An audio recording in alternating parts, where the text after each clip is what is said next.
The World Pro Racing GT3 Masters is fueled by Enemed and supported by Melita, Gaming Malta and Visit Malta.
premiumbeat.com.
aħna saħħalsulhom il-fuel ara ġej.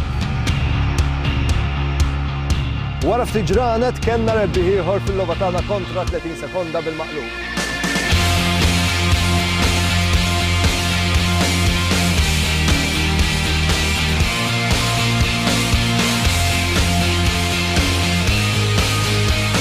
Suqu fuq ir-riserva xejdu le mhix se tieqaf.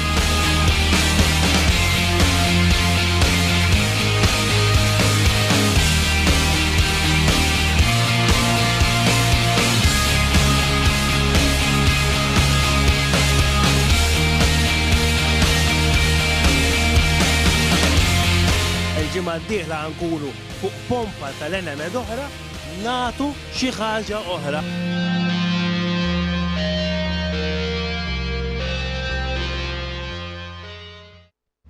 For only €5 a month, experience every high-definition moment on your TV, tablet, phone or PC. Great teams, great moments, and so much more. TSN from Melita is your ticket to stay in the game. Visit melita.com/sports.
Okay, we proceed to the start.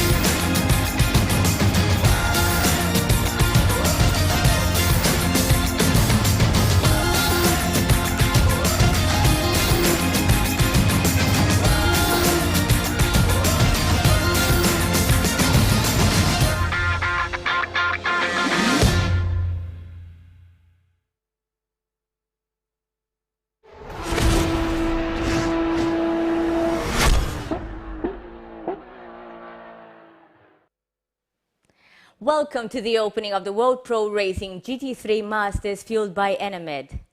We will have 6 exciting rounds to see who will be the top 3 teams to take home the cash-winning prizes, thanks to Enemed. Next to me, Mr. Adrian Figallo, the race director of this championship. Yes, thank you, and obviously enough looking forward to this championship. A lot of work was done, now we're looking forward obviously enough to start off tonight with the first round. I'm expecting definitely some exciting races as we have top teams from across the globe taking part in this championship. Also, I hope, let's put it this way, knowing the level of drivers that are there, that obviously enough we're going to have definitely clean races so that we don't have so much things to review and obviously enough incidents happening. Anything can happen during a race. So, but definitely looking forward to this, as I know it's actually one of the biggest championships we've hosted here at World Pro Racing. So let's hope for an action-packed race tonight at the Silverstone circuit, and let the races begin.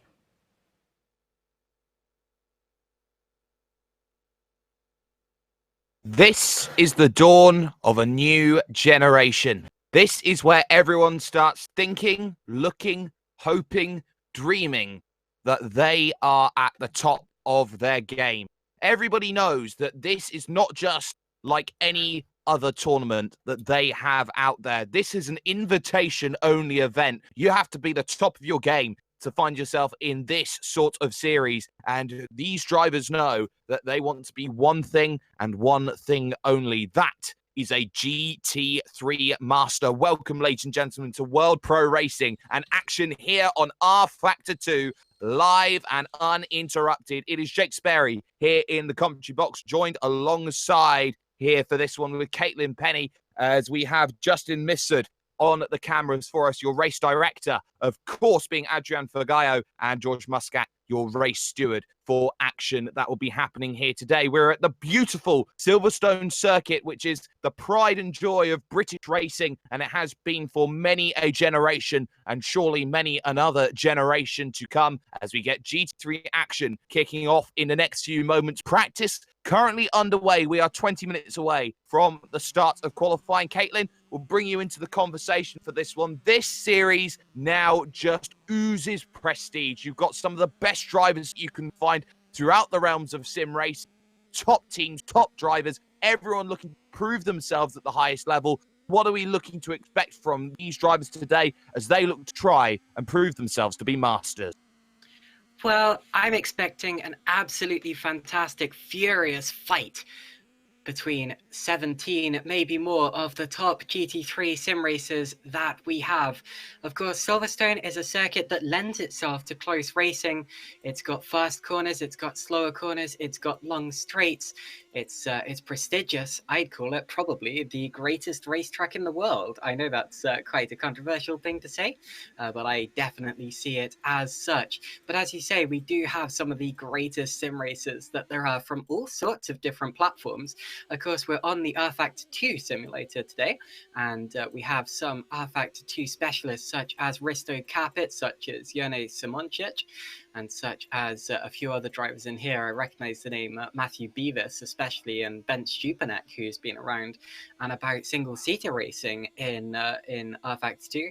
We also have names from elsewhere. Jim Paresis has been pretty much everywhere within sim racing. He's been there or thereabouts for many, many years. Of course, Capit himself as well has done some Assetto Corsa racing, even with us, as have a few of these other drivers as well. And we have other names from elsewhere in sim racing as well. I've noticed that Jaroslav Honzik is right up at the forefront of the order at the minute, right at the pointy end. He's been a tough and top sim racer for a while now, as has Ibrahim Al-Mubarak, who is racing for the FA esports team. So we have plenty of big names up there, and plenty of people who could fight today.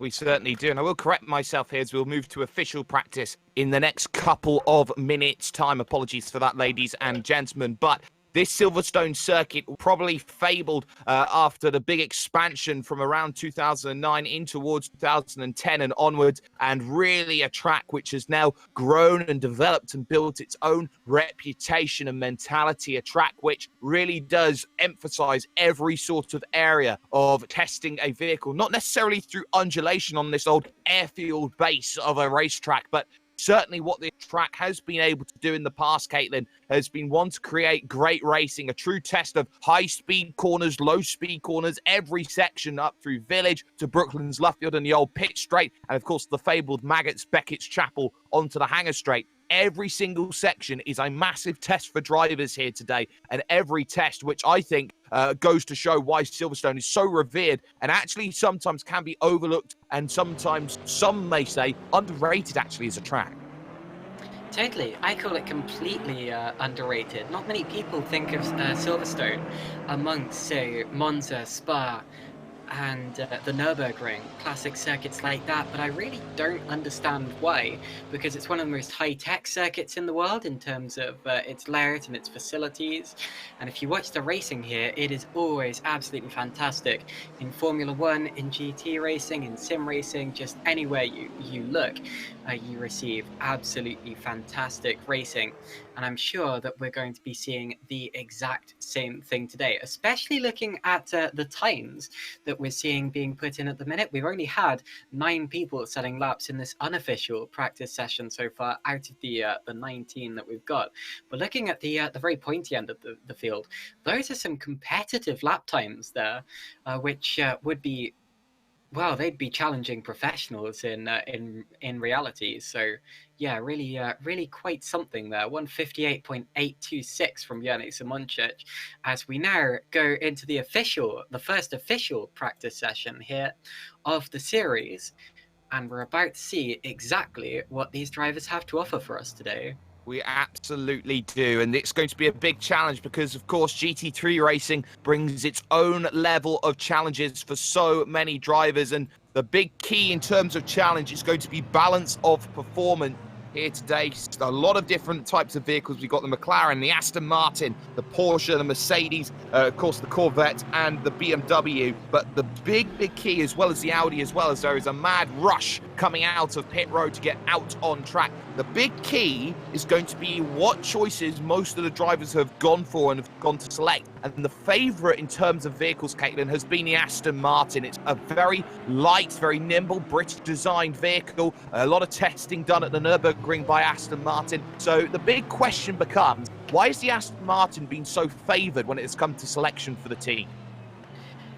It's precisely because of what you said. It's extremely fast, very nimble. If you look at it, it's much wider than a lot of the other GT3 cars, giving it more stability. It's wider than the Audi. It's even wider than the Mercedes, which possibly looks the widest of the lot. We've seen that it occasionally struggles in a straight line compared to some of the other cars around it.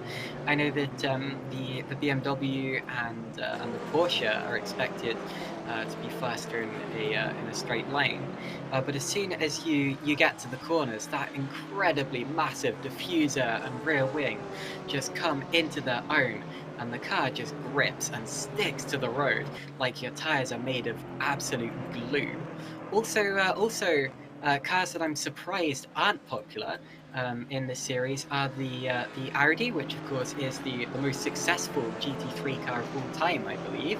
The Audi R8 GT3. That has been taken by a few teams. I know that team Avid Chronic Racing, ACR, has taken the Audi, and there are a few more in the field as well. Actually, I'm not sure that there are. There are.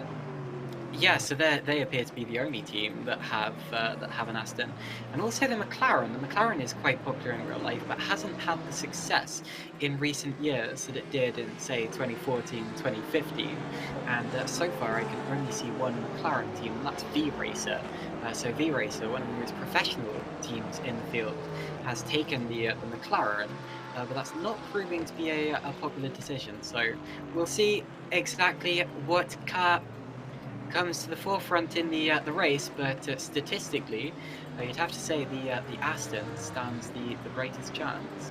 Well, the Aston Martin certainly seems to be the choice favourite, and most drivers in most teams have gone for exactly the same vehicle between all their drivers. That one being except one, and that is the Atlantic Racing Team. They have split their decision between the McLaren and the Aston Martin, which is making life maybe a little bit difficult for them in terms of setting up their practices and working out what's best for their vehicle. When you spread your team out across two vehicles, it's going to make life doubly difficult to make sure that both your drivers are racing up at the top level. But at the same time, Caitlin, wouldn't you split your driver decisions maybe to say find more comfort when it comes to practice, when it comes to this racing, if you've got vehicles that maybe don't suit a certain style of driver?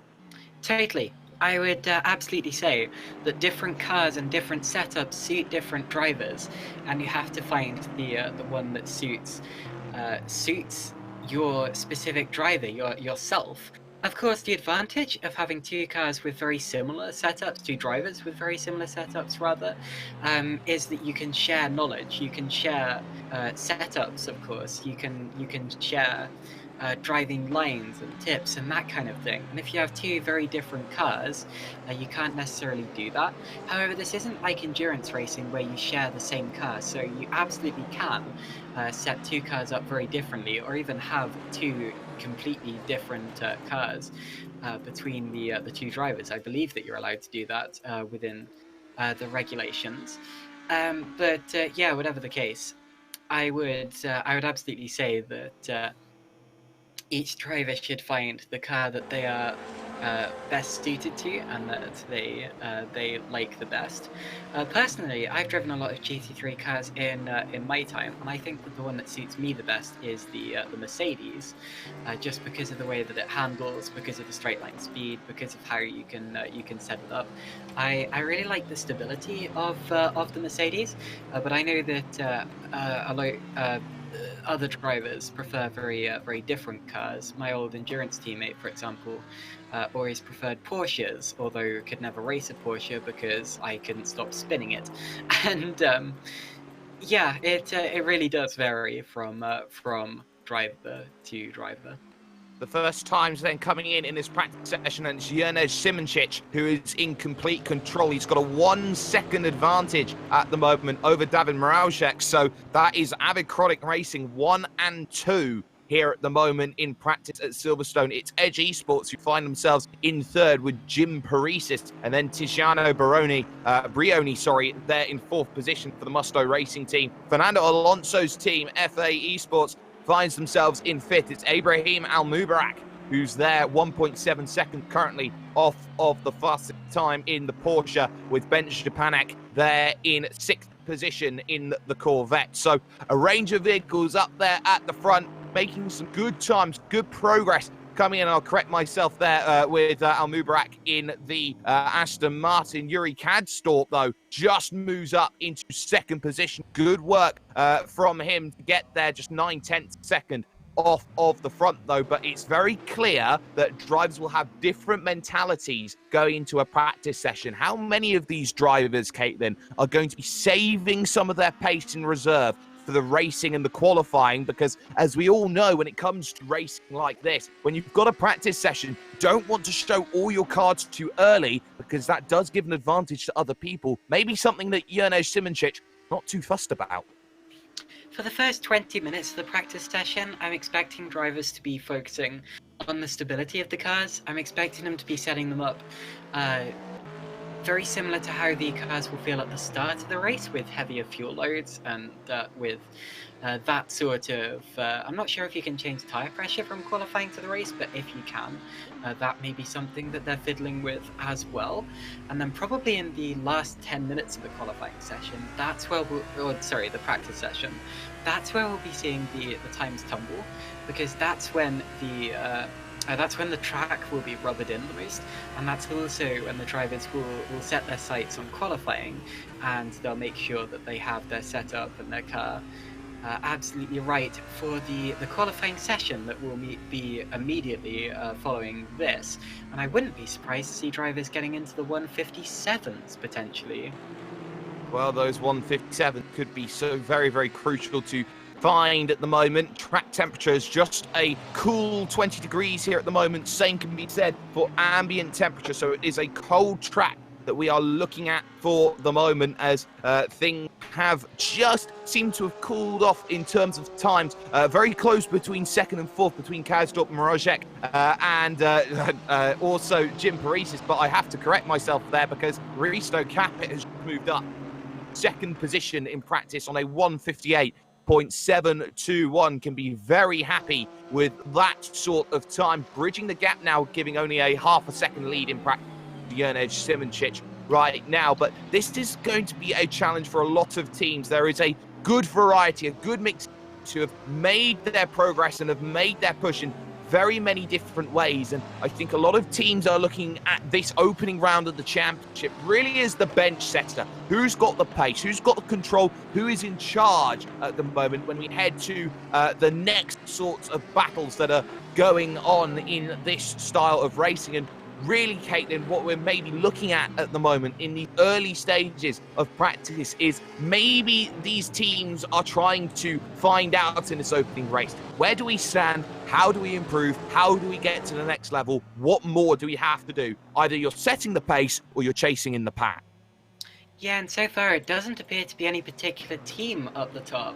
I'd say that if you were looking at teams as a whole, ACR, of course, Avid Chronic Racing, have to look like one of the most competitive. They are currently 1st and 5th, so really not bad at all. But it doesn't appear to be that any particular team is up there and stable. Currently, FA Racing have both of their cars in the top 10. We have Al Mubarak in 8th position and Gao in 10th as it stands, so those two are quite similar in terms of pace, although I don't believe we have any other teams which have both of their drivers in the top 10 as it stands. So currently it's a little bit spread out, and that's good. It shows that it's really going to come down to driver skill in this one, I expect. However, we haven't yet seen any laps from the Team Highlands racing cars. Actually, Elvin Smith just set his first, went to 12th position with that one. Still got a few drivers that we're yet to see set laps, including one of the drivers I'm expecting to be a real serious contender, who is of course Erhan Yayovsky, one of the main contenders in World Pro Racing. Definitely look out for him. Not World Pro Racing, World's Fastest Gamer, that's what I meant.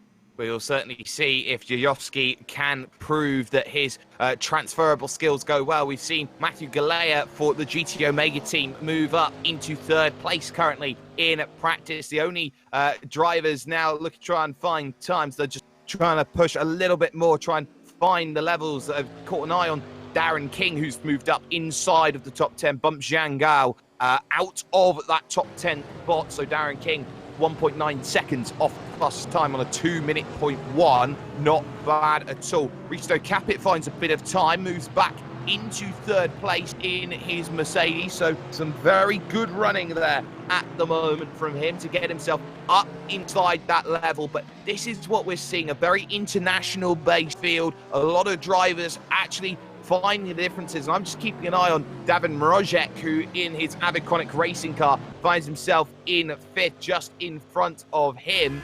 He is trying to make that push forward, and you're going to see how he uses the draft at the moment. Dives down to the inside, very comfortably getting out of the way there behind, doing a good job there in, I believe that is McLaren, having a good run. But you're seeing at the moment how drivers are using this practice, and they can use it in a number of different ways. One of the ways that you can really gain those sorts of times is by using the draft around here. Very powerful with the amount of pressure that comes in, with the amount of pressure that comes in to make sure that you are ahead in certain areas here, Caitlin. We do see that draft come in, gain 2 tenths, 3 tenths over the course of a lap, 2 or 3 tenths, which can be vital when it comes to qualifying.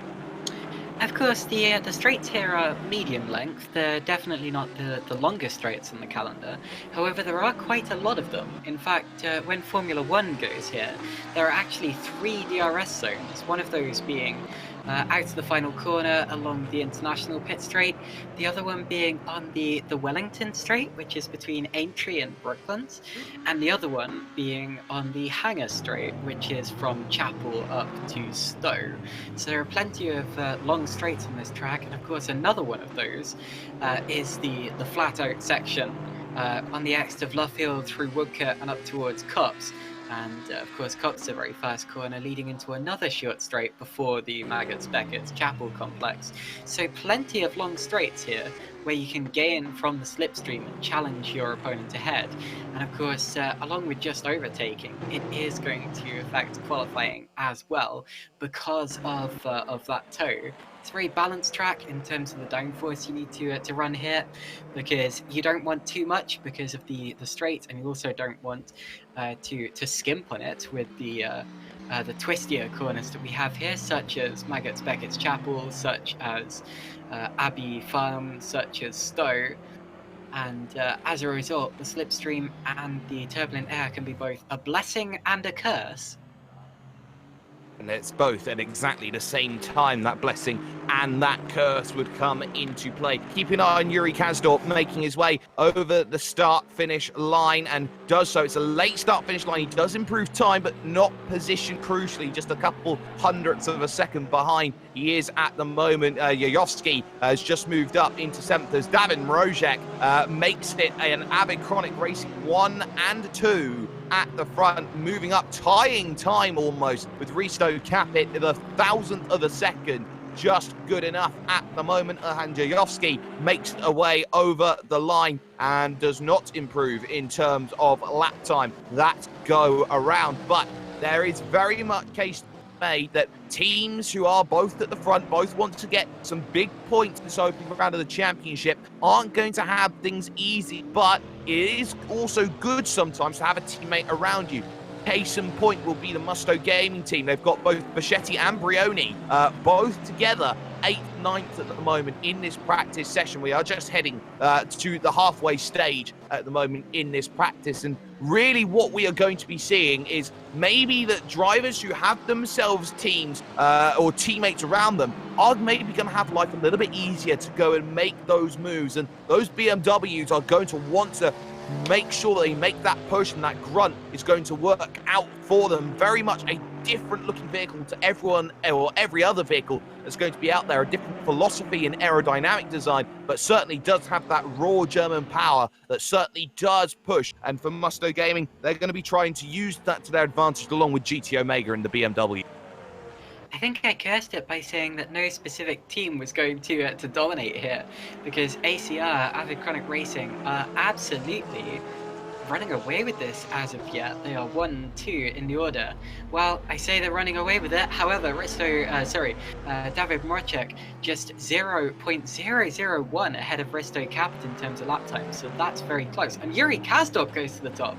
So Yuri Kazdorp for Singularity Racing in the Aston Martin goes to the top with a 158.224. He backs out of the next lap. He's 9 thousandths of a second ahead of the ACR guys. So maybe it's not going to be as straightforward as it looked that it might be very shortly there.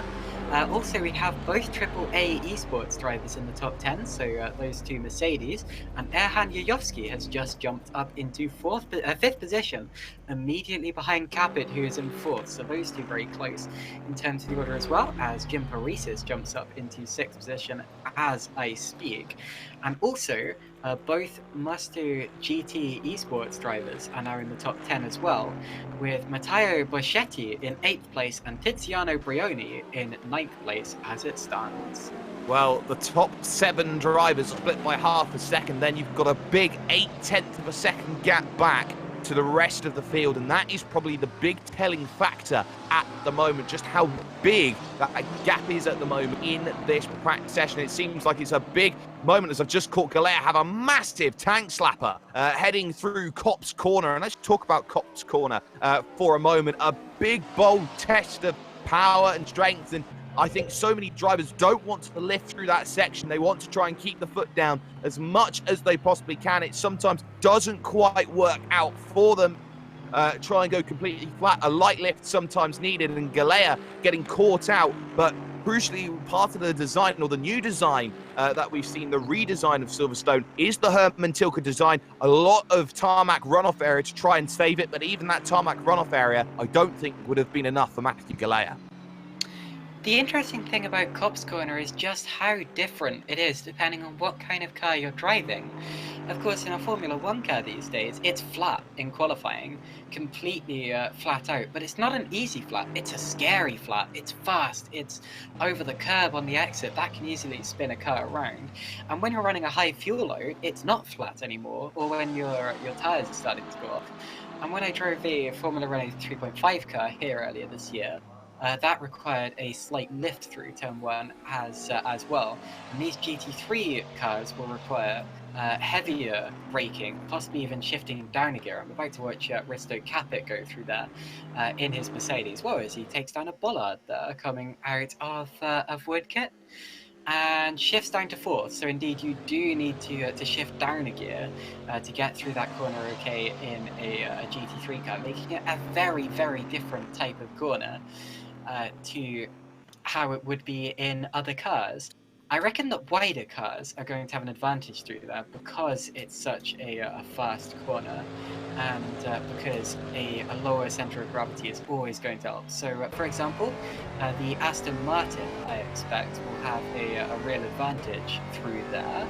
However, I have just seen an Aston Martin go off through there as I say that, and I'm expecting the Porsche to struggle a little bit until it gets onto the straight. Well, we will certainly see that. It's the Rookie Monsters who will be the only team running the Porsche. So that for Beavis and Rekus is going to be a challenge for the pair of them. And just looking down at the timing sheets, looking for them, we got Matthew Beavis in 21st position. Mantas Rekus yet to set a representative lap time as we have 10 minutes to go when it comes to this practice session. From there, we move straight over towards qualifying and a 20-minute dash for drivers to make sure that they can get themselves to the level which they know that they are going to be capable of. Your top five, Kazdorp, Simoncic, Mrozek, Capit, and Yuyovsky are doing well. Yaroslav Honjic has moved up, though, into 6th position in terms of this practice session. Very much a good time from him, able to make sure that he's got everything that he wants in the Actral Vision Aston Martin, the 39, and so we'll look to go out again in that silver livery, which is always going to be so iconic for them. So Yaroslav Honjic getting in, and now we're starting to see people are in the last 10 minutes now starting to say, well, I want to take momentum. I want to take advantage. Top 9 drivers now split by just 0.8 of a second. Darren King has moved up into that 9th position. He'll be very happy in his Team Highlands Aston Martin. And just like that, everyone is just trying to pull themselves back together and show what they've got. Saying that, though, Yuri Kazdorp's the first man to break the 58 barrier. Yuri Kazdorp very, very fast at 157.906. And I'm not particularly surprised. I've raced Yuri in the past, and he is absolutely storming, blindingly fast, and he's over 0.3 of a second faster than anyone else at this point in time. I was just about to say, actually, that we're now in the final 9 minutes of the session, so this is when, roughly, when I'd start to think about qualifying pace if I was in this practice session now. This is where I'd be thinking well and truly about getting those hot laps in, just making sure you're psyched up for it. And Yuri Kazdorp obviously thinking the same thing as me. I told you he might get drivers under the 158s into the 157s. Kazdorp is the first person to break the buffer, and I'm expecting other drivers to join him before long, especially towards the end of qualifying. So great job from Kazdorp. However, we are still yet to see some drivers set laps. We're yet to see Mantas Rikus set a lap. We're yet to see Marius Nicolai set a lap. And there's another driver here, Danny Kiss. Danny Kiss, who we're yet to see set a lap too. His name still needs to be updated, but Danny Kiss also yet to set a flying lap, so we still don't quite know exactly what everyone is capable of in this session.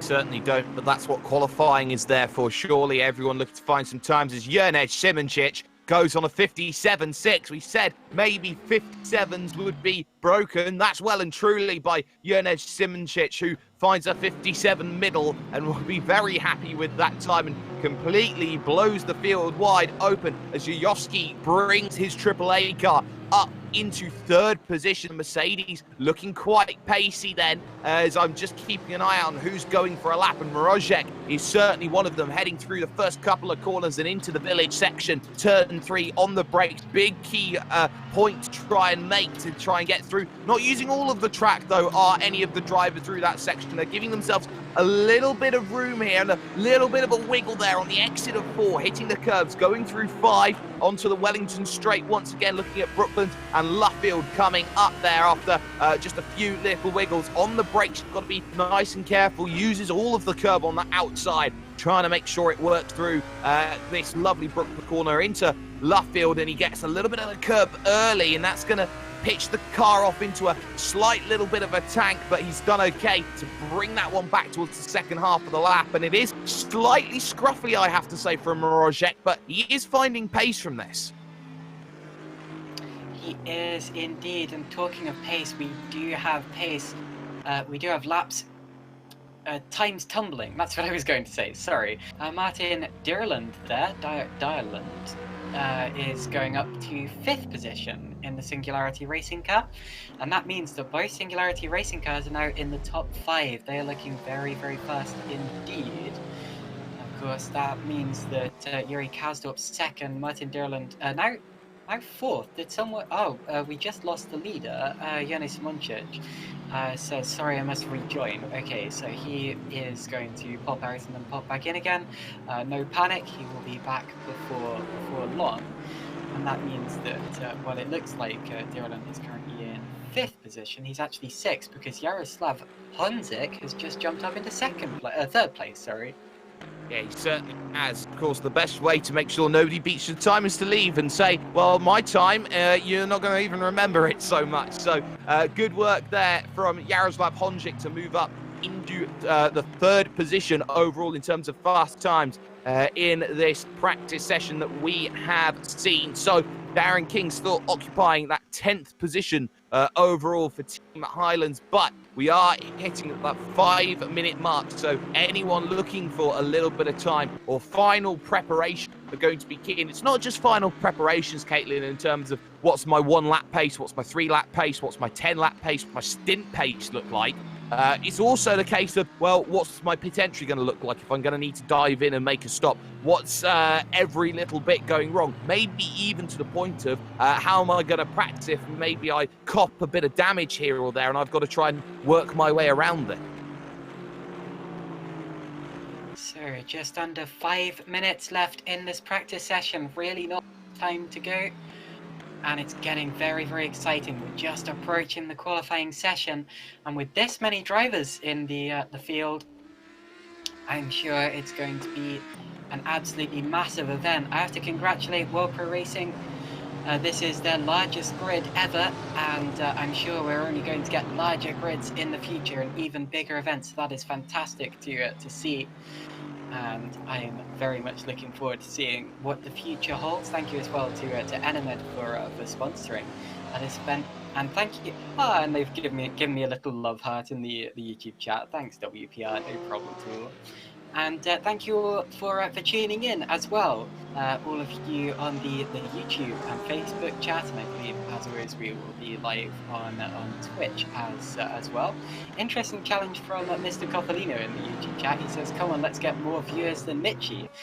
Yes, indeed, let's do it. If you want to share the stream with your friends so that they can come in and enjoy it as well, then that would be very much appreciated. Although I already see a lot of people that I recognise here.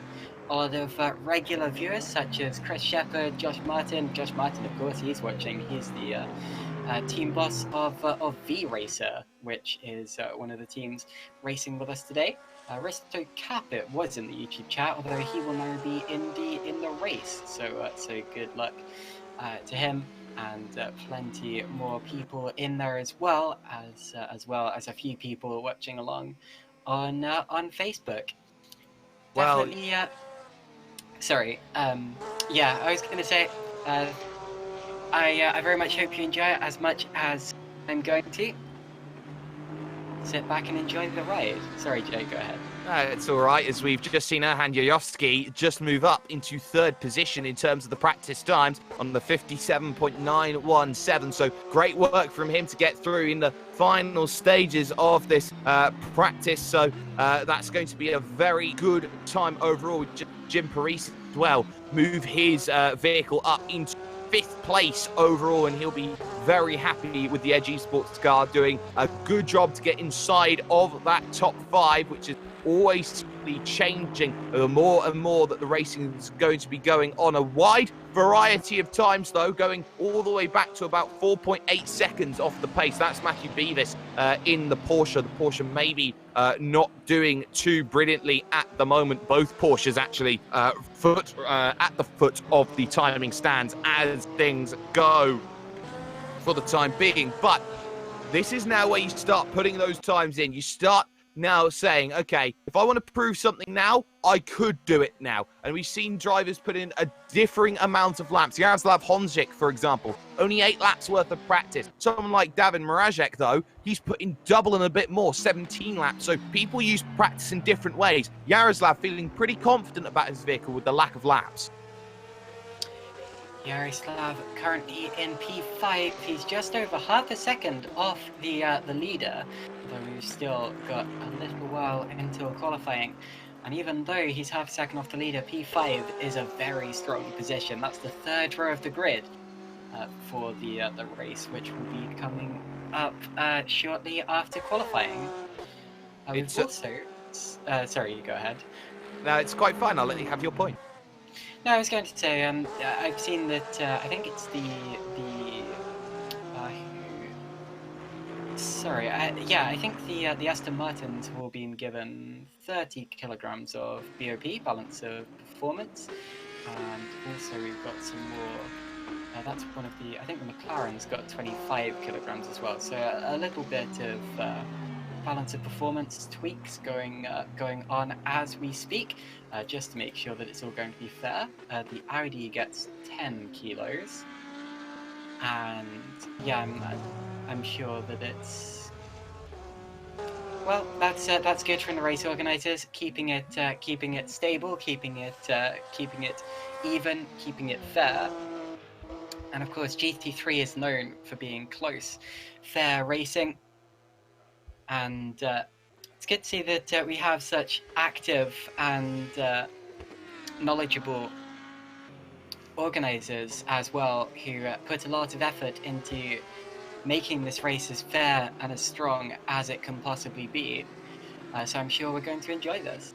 Certainly our practice then expires here on World Pro Racing. Jurgen Simonic getting himself there right to the top on a 57.6, but it's time now to head over towards qualifying, and the big change that will come in will be how fast can everyone go? What can everybody do out on track as the mad scramble to get out of pit road begins here, as everyone waits up at the line and wait for the time to start, as everyone very much going to say, well, I'm happy to let my tyres go a little bit cold and wait to go through it. A small little flash of the lights from Yuri Kasdorp, who gets everybody then going and will be the leader in the freight train as they rise up out of pit road and head through turn 2 and into turn 3. So this is going to be a good challenge here. This is about track position that you need early on when it comes to qualifying laps here, Caitlin, because if you're at the front of the train, you lose one very important thing. That's draft. Draft may well be very, very important here. As I've said in the past, we've got 3, maybe even 4 very, very long straights. Well, I'm just saying, oh my goodness, the amount of people, the number of people who stacked up in the pit lane at the start of qualifying there, it's like looking at a shoal of fish. Goodness gracious, haven't seen anything quite like that in a while, and hopefully we don't get any massive messes like we did in Formula 1 last weekend. But whatever the case, away we go and towards the start of the next lap. I think it's going to be Yuri Kasdorp who starts his qualifying lap first, and therefore Yuri Kasdorp is likely to set the benchmark time at the start. Certainly will be looking to make sure that they can, as they will also be trying to maybe get a little bit of room for themselves. They feel like they're quicker than other drivers, and maybe using the draft very, very sparingly and making sure it all works in favour for them. But it's all about these opening lap times, and this is going to be the first benchmark that we're going to see. Let's go with Yuri Kasdorp then for a lap and see just exactly what he can do for everybody at the moment. He was second when it came to practice times, and for Kasdorp in the Singularity Aston Martin, he's definitely got no worries about vehicles behind picking up that toe and trying to make sure that everything worked in progress for him. A good, nice clean run through the final corner, looking to stretch the track as much as possible to get this first lap time going. This opening corner is such a massive challenge, a test of bravery heading through, and very nice and neat and nimble through that section, heading through 2 and then into 3, into the village and farm section of the track, and very much getting himself nice and neat over to the right hand side of the circuit very early to open out turn 4 and heading towards turn 5. And Caitlin, it's this middle sector of the lap which is going to be very key as you go back from what was traditionally the new part of the circuit onto the old. Towards Brooklands, this is a double apex corner. It's the second apex that matters more. This one here that he clips nicely. Then you have a variety of choices of lines into Luffield. He's choosing to go wide mid-corner and turn in for the exit. That's a good line to have. That's what I call the Alex Capadia line, after watching Capadia racing here in the Run of Europe in Masters a couple of years ago. Out through Woodcut towards Cops. He's going to shift down into 4th gear for this, I believe. Hooks it in, gets it over the curb on the exit. Nicely done. Now you have a short sprint down towards Maggots and Beckett's. Different people argue over which corner's which in this, although I'd say that this next one is the 3rd corner of Maggots leading into Beckett's, this big bow-shaped one, and then out through Chapel here, although different people contest different ideas. Onto the Hanger Straight and towards the Stowe corner, which has a slightly twisted braking zone, just to make it slightly more difficult, just to keep you on your toes. I've seen a lot of drivers losing control at the top of the hill as you go over a crust, but Kasdorp hooks in nicely, brakes down into Vale, goes to the left, goes to the right, and now there's just one more corner to go at Club. Certainly does, and now making this push for the line nice and neat on the exit and looking to make that push. It's a late start finish line, not the early one, on the 57.8. It's a good start for Yuri Kasdorp. Darren King cannot match that time as Dearland moves into 2nd for the moment, and the times start to flow in as everyone now looks to try and see what they've got. Yayovsky goes quickest, 57.7, so good work there to get to exactly what was needed as Capit goes there, and Jurnej Simoncic, no doubts about that, 2/10 clear of the field of 57.5, definitely proving there is certain pace in the vehicle at the moment. Drivers like Matteo Bichetti will be looking to try and put some early times in to try and really shake it up. Top 5 split by just 0.6 of a second and a bit more. Bichetti across the line goes 9th fastest overall and immediately bumped down to 10th as the times start coming in. So for the time being, it's Simoncic, Jayovs, Kasdorp, Dearland and Capit,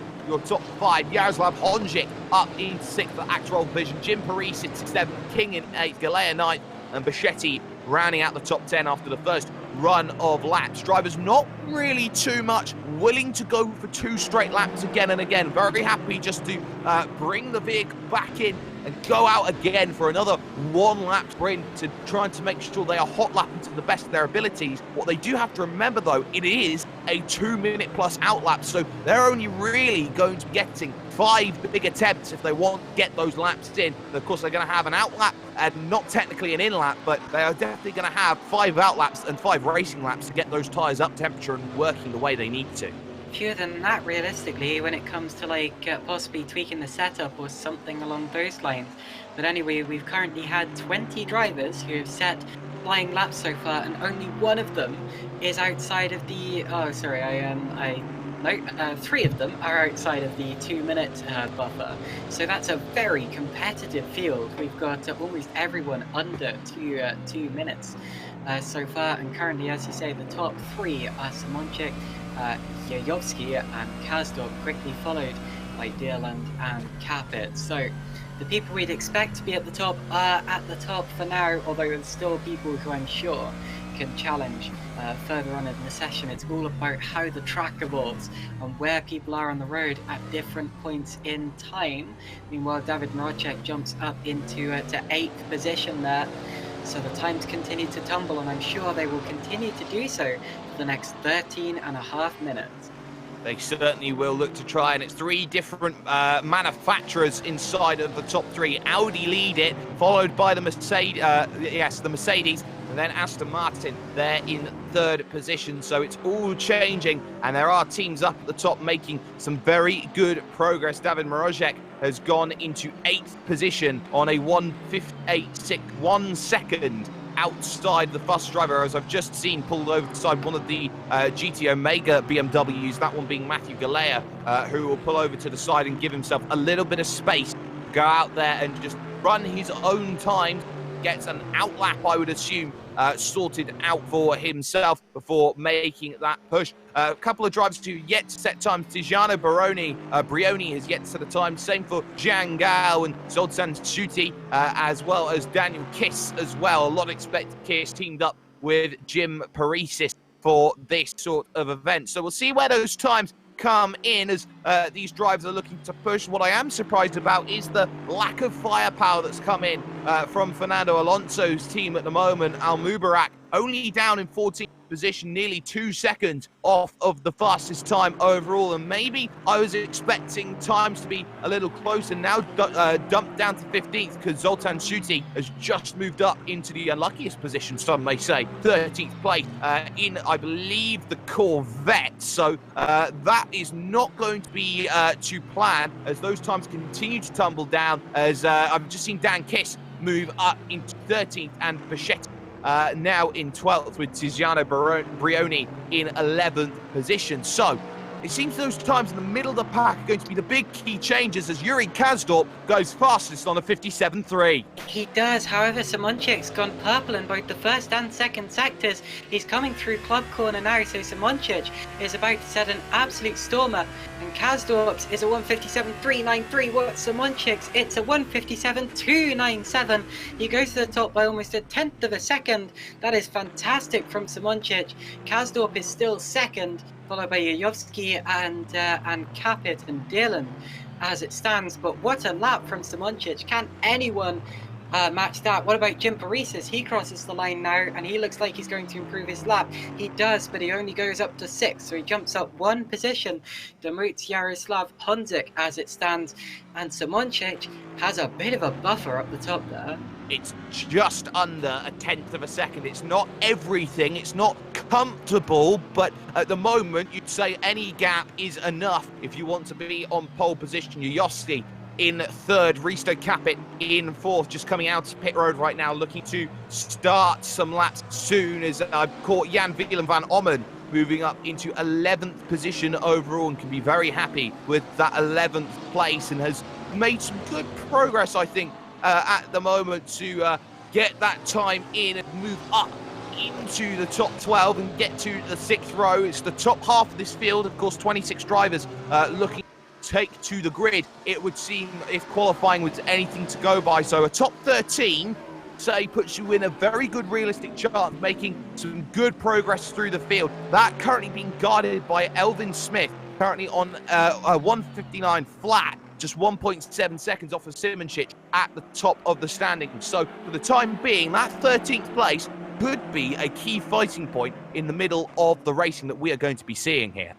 First sector for Darren King. He looks on course to jump up into 8th position at least with this one, but Marocek is also challenging with his own lap to defend that 8th position. We've got a little battle going on at that point in the field, and also joining in with that is Matthew Galea, who looks like he's about to miss by about a tenth of a second. So it's mainly between Marocek and King here, and Marocek's about to cross the line, goes 5th. That's a good lap for David Marocek. Someone else has just jumped up. Oh, Galea did gain some time in that last sector. He jumps up to 7th with that. Not bad from him. But Darren King, I think, may well go up into the top 5 with this lap. He's 10th as it stands, although comes out of the final corner. This will be 5th or 6th, I expect, and it's... Oh, it stays 10th. Okay, never mind. It looked a lot quicker in the 1st and 2nd sector, and his 3rd sector wasn't bad, but it definitely wasn't where he needed it to be to keep that lap going. So a little bit of time still to be gained from Darren King as it stands. And meanwhile, Yuri Kazdorp sets a personal best 1st sector. And that sounds like it's going to be very promising heading towards Copse Corner now for Kazdorp. How is he going to run this? Using all the curb on that outside. Very nice on the brakes, hitting in that nice tap and using all of the track, all of his road tack, so to speak. Now heading through the Maggots and Beckett section, now through the right and then in, left into the right and now left again, and he's sliding that Aston Martin through the corners and very narrow, very tight. Clips a little bit of grass heading through the Chapel Corner, or getting back onto the Hanger Straight once again and making this push towards Stowe Corner. Kazdorp needs to find a tenth of a second, a tall order on Jurnej Simonchik, who has been the bench setter for the majority of the racing that we have seen in terms of practice and qualifying, with just 7 3/4 minutes left on the clock, on the brakes. Here's the Vale Corner, trying to make it work through this lovely club corner sector. Long, sweeping right-hander, which double apex is on the exit and heading that way to the line. Can Yuri Kasdorp find any form of improvement? He cannot. So we are seeing improvement, though, from behind, because the other Aston Martin, being Martin Dearland, has just moved up into third position, just 3/10 off the pole there, Caitlin. Yes, and once again, Simonchik's going purple in the first two sectors, coming through the final corner again. This is about to blow his previous lap out of the water, even further than he already has done. Across the line, it's a 1:57, 1:28. He's almost in the 1:56s. That's fantastic. And that beats Yuri Kasdorp's time by almost 0.3 of a second as it stands. 0.266 in it. Janis Simončić absolutely dominating this session so far. That's fantastic from him. Meanwhile, Risto Capit's about to jump into the top 5, I think. He's coming out of the final corner in his Mercedes, crossing the start-finish line, and it goes 5th. So it's a... jumps up into 5th position. Demuth Yaroslav Honzik with that lap. We're also about to get another improvement. That was, who was that? Jim Paris has jumped up to 7th. Darren King stayed 10th with that, although he did slightly improve his time, I think. So still some more times coming in, but none as competitive as Janis Simončić, who sets an absolute barnstormer. Certainly did, and well, it's worth mentioning as well that the track temperature has really rocketed up 29 degrees, ambient air temperature of 18. So as that track is seemingly hotting up, it seems these times are coming down, and this is what drivers are trying to do: get lap times on the board, work the track state, and now start making that push to try and get those times in. Yuyovsky, for example, moved up in the last couple of minutes into third position on a 57.4. So there is time to be had, there is time to push, and it seems that every one of the 26 wants to find it. These 26 split by just a shade under 3 seconds. Overall, Aleric Enslan there behind in 26th position, the last of the drivers at the moment. But this is all about who can find what they need, and at the right times too, because I think every driver out here knows that these last 5 minutes are going to be so crucial. With times tumbling, you've got to keep your head straight and make sure your laps are as clean as possible. I think every driver knows that much, but they need to find their A games as they now look towards 5 minutes remaining. Less than 5 minutes remaining now, fewer than 5 minutes remaining, sorry, my mum beat me up for that. But anyway, not many more opportunities for drivers to set flying laps. If they went out of the pits now, they might get 2, but it's really looking like time is dwindling. No one currently on a fast lap, although drivers just about to start include Janis Simončić, who now goes on to what may end up being his final flying lap of the qualifying session, drifting it through Abbey. That looked a little bit sideways there, and I'm not sure this is going to be his best first sector as a result, but we'll keep an eye on it as he hooks it into the loop section. Yuri Kasdorp currently not improving on his time. However, third place, Ern Yuyovsky, is improving on his time. 31 point, almost 32.0 in the first sector, actually just under that. And this could be a challenge for second here from the Mercedes of Ern Yuyovsky. Well, Yuyovsky's just been getting quicker and quicker and quicker as this session has gone on, and he does have maybe the faintest strand in that AAA car of draft in front of him, and it looks like it's one of the Porsches that he's looking to try and chase down. So this is going to be key in terms of this next section, and of course very good in terms of the high gear ratios is that Mercedes, which is very, very helpful for a track like this, getting a lot of grass coming out of Chapel and onto the Hangar Straight once again, as now just 3 minutes coming up towards on the clock at the moment. Everyone looking to try and get in a lap time now, quickly get back out and around and get some times in before they go. It's a little bit of a drift there heading through Stowe Corner for Erhan Yuyovsky as he looks to try and push. He only needs a 10th to move past Yuri Kasdorp, heading through this veiled section and now in through Club. And what can that Mercedes find? What can Erhan Yuyovsky look to try and achieve? Crossing the line, he does not find the improvement that he was quite looking for. He did improve, but not enough. A 57.415 puts him 22 thousandths back of Yuri Kasdorp. He's got one more chance though, and every driver here looking for one more chance. Capit and Hontic about to put in their laps. These look like they could improve as well. Capit's going to be first, currently 5th. Hontic is going to be, well, he's currently 6th as it stands.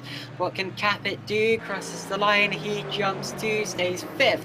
Hontic is going to stay, oh, he jumps up to 4th. So Hontic demotes Deerland and Capit with that one and goes up to 4th position, just 0.8 of a second behind Simoncic as it stands. Jim Paresis now coming through to set a lap, which also could be an improvement for him as well. He's currently running in 7th position. Needs to find 0.3 of a second to jump Risto Capit. I don't think he's going to find that on this lap, although he's going to get closer potentially. Across the start finish line goes Jim Paresis. No improvement for him. No improvement, but it's the final stage as the vehicle goes off in front of Paris, like one of maybe the Actral Vision cars in towards Paris. So this is going to be thrown them left in session. What can he do? He's been the closest so far, has got within 1/10 of a second, but what was needed, I think, qualifying the first body now, that final really does to the next level.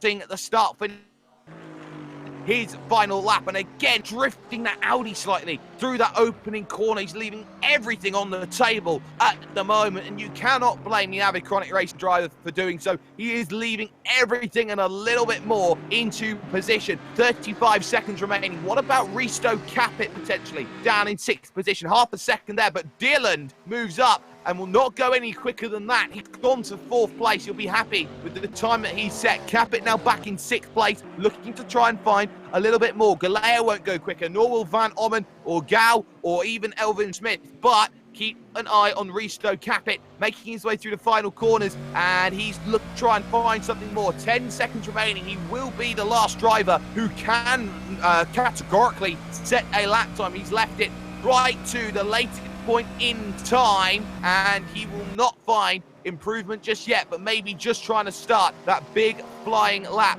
as qualifying, I believe, just about hits its final stage and looks towards getting to the end as everyone tries to find that final little piece of the puzzle remaining. Kazdorp is the one to keep a focus on. Hanger Straight looking to come along, and is there going to be anything more? No draft to help either for Kazdorp in the Aston Martin as he gets on the brakes into the Stowe corner. Any chance left as he's looked to get it? Then they're not going to find it there. You're going to drift like that. So time's gone, abandon ship, and that will do it for Yuri Kazdorp. Capit may be the only driver who can find something at the moment as Mrazek looks to try and get something more. Currently in 8th place, 0.8 of a second off of pole position. Maybe just 1/10 or even half a tenth would be good enough to get by Jim Paresis for Edge Esports in 7th. So what can Mrazek do to help his Avicronic teammate, Avicronic Racing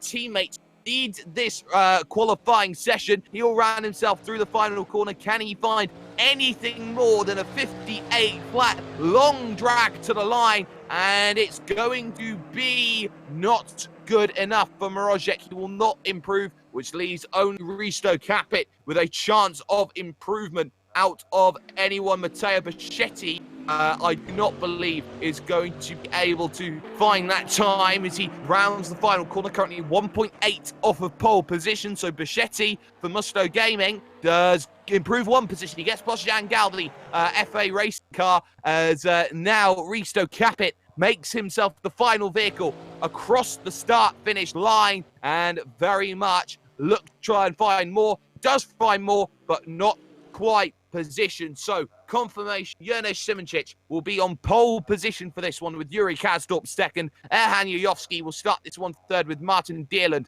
in fourth. Yaroslav Honzik and Risto Kapitz fifth and sixth, with Jim Paris and David Mrozek seventh and eighth. Row 5 will consist of Matthew Galea and Zoltan Shuti, with Darren King and Jan Willem van Ommen on row 6. Tiziano Brioni will start from 13th, with 40th going to Daniel Kiss. Then you've got Matthew Beavis and Matteo Bichetti, Jan Gal, Elvin Smith, Ben Shapanik 19th, with Marius Nikolai in 20th. Then Ibrahim Al-Mubarak, Martin Vides, Mantarekus, Jason Albersmeyer, and Alaric Enslin making out the results. But we're going to step aside very quickly here for the Enemed GT3 Masters, as we will be back with racing action shortly.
The World Pro Racing GT3 Masters is fueled by Enemed and supported by Melita, Gaming Malta and Visit Malta.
Visit Malta and Gaming Malta. It's Jake Sperry and Caitlin Penny here in the commentary booth once again, and we're just a few minutes away from the start of racing act. Some fantastic work being done in qualifying, and Avid Chronic Racing will be very happy with their starlet, Juraj Simoncic, who once again has proven why he is one of the best confining here in rFactor 2 and is at the top of the timing stands. We're just in a little bit of pre-race warm-up. The final gremlin is shaken out of the system.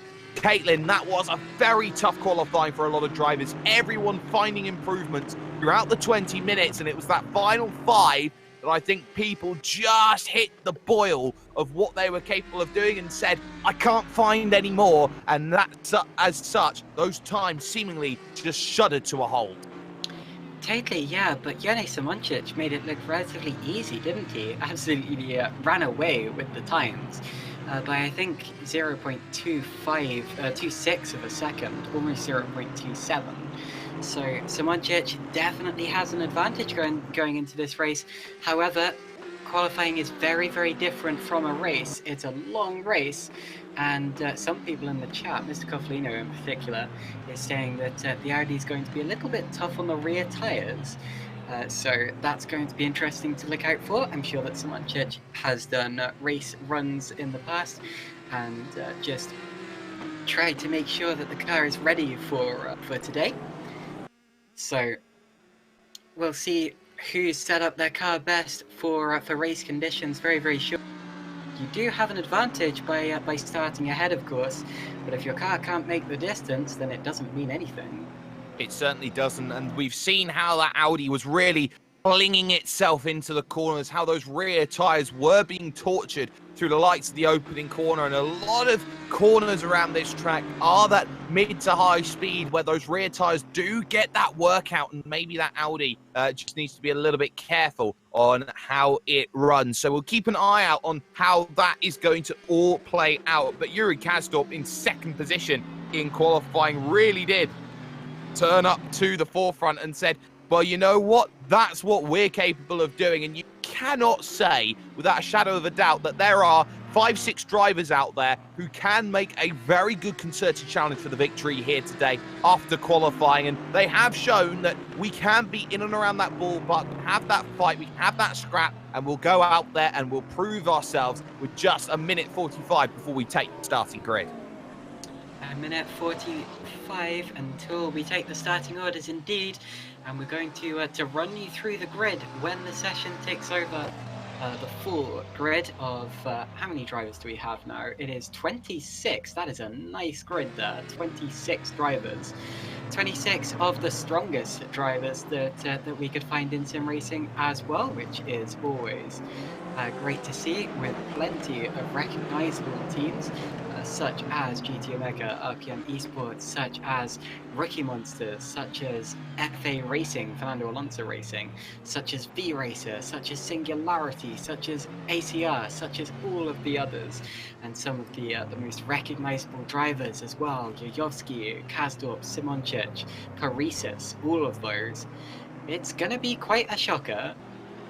Certainly going to be a big challenge for a lot of drivers to find exactly the pace that they are showcasing and what they are going to be looking for. But of course, in an hour's worth of racing, life is never going to be as plain sailing as many people seem to predict that it sometimes is. I think every driver out there wants to try and prove themselves, try and get themselves to the forefront and make sure that the results are going to be going their way very early on. And the only way you can do that is by starting a very, very clean run of racing, as we just find ourselves in the final 10 seconds of warm-up before we take ourselves over to the starting grid. In terms of this warm-up, well, there's only a thousandth in it between Jojovski and Kasdorp, but not really too much at all when it came to every little practice session that we have seen moving on forward. Time expires then in the warm-up.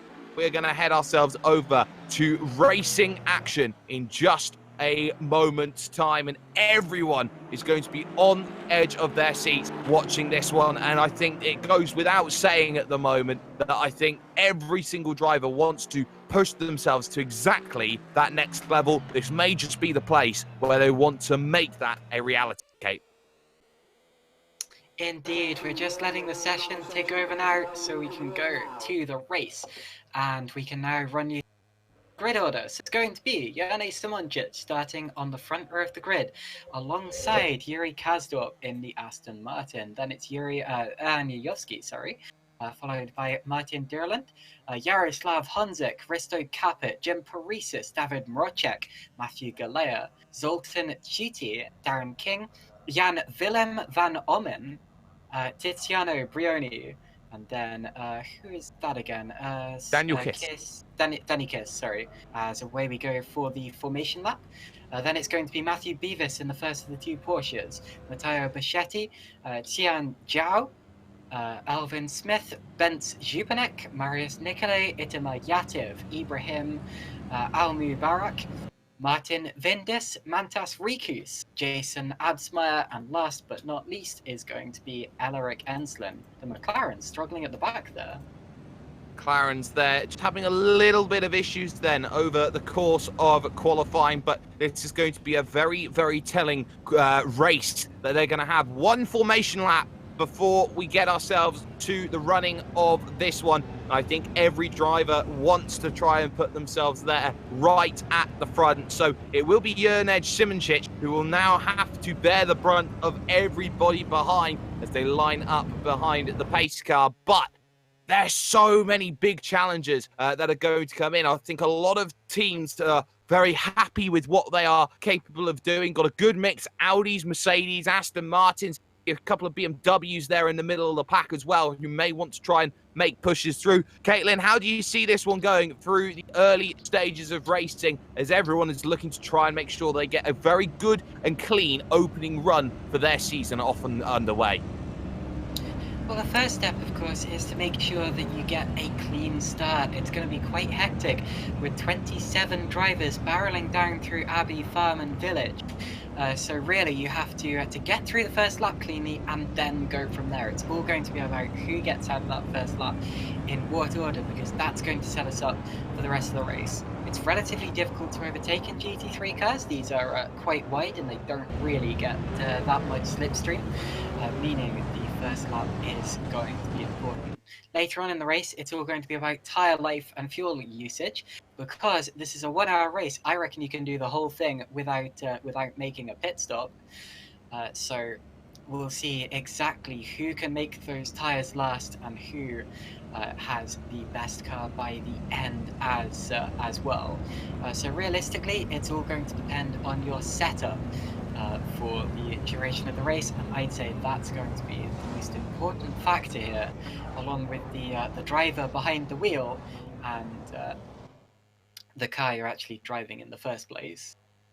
Heading through Maggots, Beckett, Chapel, and then onto the hangar straight. That's all they've got left as they enter the final sector of the lap, which Simonjic will be very grateful just to stay calm in these early stages and hope that the racing is going to fall into his hands and life is going to be very easy. This rolling start always is got itself a potential just to elongate these fields slightly. Of course, a traditional rolling start with these GT style vehicles, but now it's all about where has the preparation come in. You start going through your mind, how good's my start going to be? When do I jump when the pace car dives in onto the lane? As you can see, a couple of vehicles deciding they want to warm up their tyres as much as they possibly can, running around here out on track at a pedestrian pace, heading down the hangar straight all the way towards this it's not this Cops corner, this Stowe corner even, here at the very end of the lap. So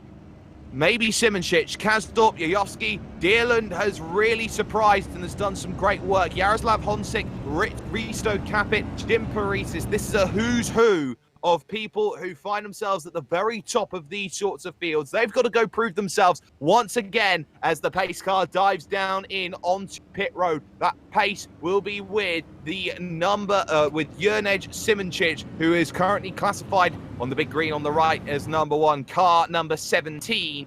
as he makes his way through the penultimate corners. We're going to get ourselves ready for an hour's worth of racing here with World Pro Racing. The GT3 Masters start very, very much right about... Go on, make them wait, make them wait. It's now as the green flag goes and we get ourselves underway immediately. A move from third is Yuyovski. Looks to try and give himself some room there on the inside. A big, big lunge on that inside for Kazdorp. He caught way too much of the curves. There's drama in the background. I think a couple of vehicles getting turned around. I think Yativ getting involved. Mubarak, not quite, I don't think. But there at the back, Beavis getting caught up in the action there as they head themselves through the early sections. More spinning there in the background, but at the front of the field, it is still very much Jurnej Simoncic in complete control of this one. Kazdorp in second, Yuyovski currently in third. It's Jaroslav Honzik now trying to find through. As Yuyovski thinks about moving down to the inside. Battle for fourth goes on as Dierland now trying to scrap it out with Honzik as they make their way through into the Luffield section as he now tries to fight the Actro Vision car around the outside. Can't do much, but a hectic start for those mid and back of the pack. Very hectic, and it was Gout, Van Almen and Beavis who were taken off at turn 1. We've had a few other drivers affected as well, including that's Kiss and Absmeyer. Absmeyer went for a spin later on in the laps, so a couple of drivers really hampered near the back, but up front they're all coming together here as Simoncic's going to have to go defensive. He's lost the lead, Kazdorp's through, and Yuyovski's challenging for second. So Yuri Kazdorp needs to race now from Jurnej Simoncic, then Yuyovski, Dierland and Honzik. It looks as if they all got accordion affected together at the front there. I think Simoncic made a mistake in cuts, and Kazdorp was just able to take advantage of that and sweep through to the lead. Now look at Yuyovski with the grunt of that Mercedes going to the inside later on in the brakes, takes second position away from Simoncic. And Honzik there, almost 3 wide behind, moving up into 4th place ahead of Dierland and Risto Capit now. Going to dive down to the inside here at the Vale, and he gets right in underneath and does well, but he's not got the overlap that he wants. Able to just try and push, but the inside for the Aston Martin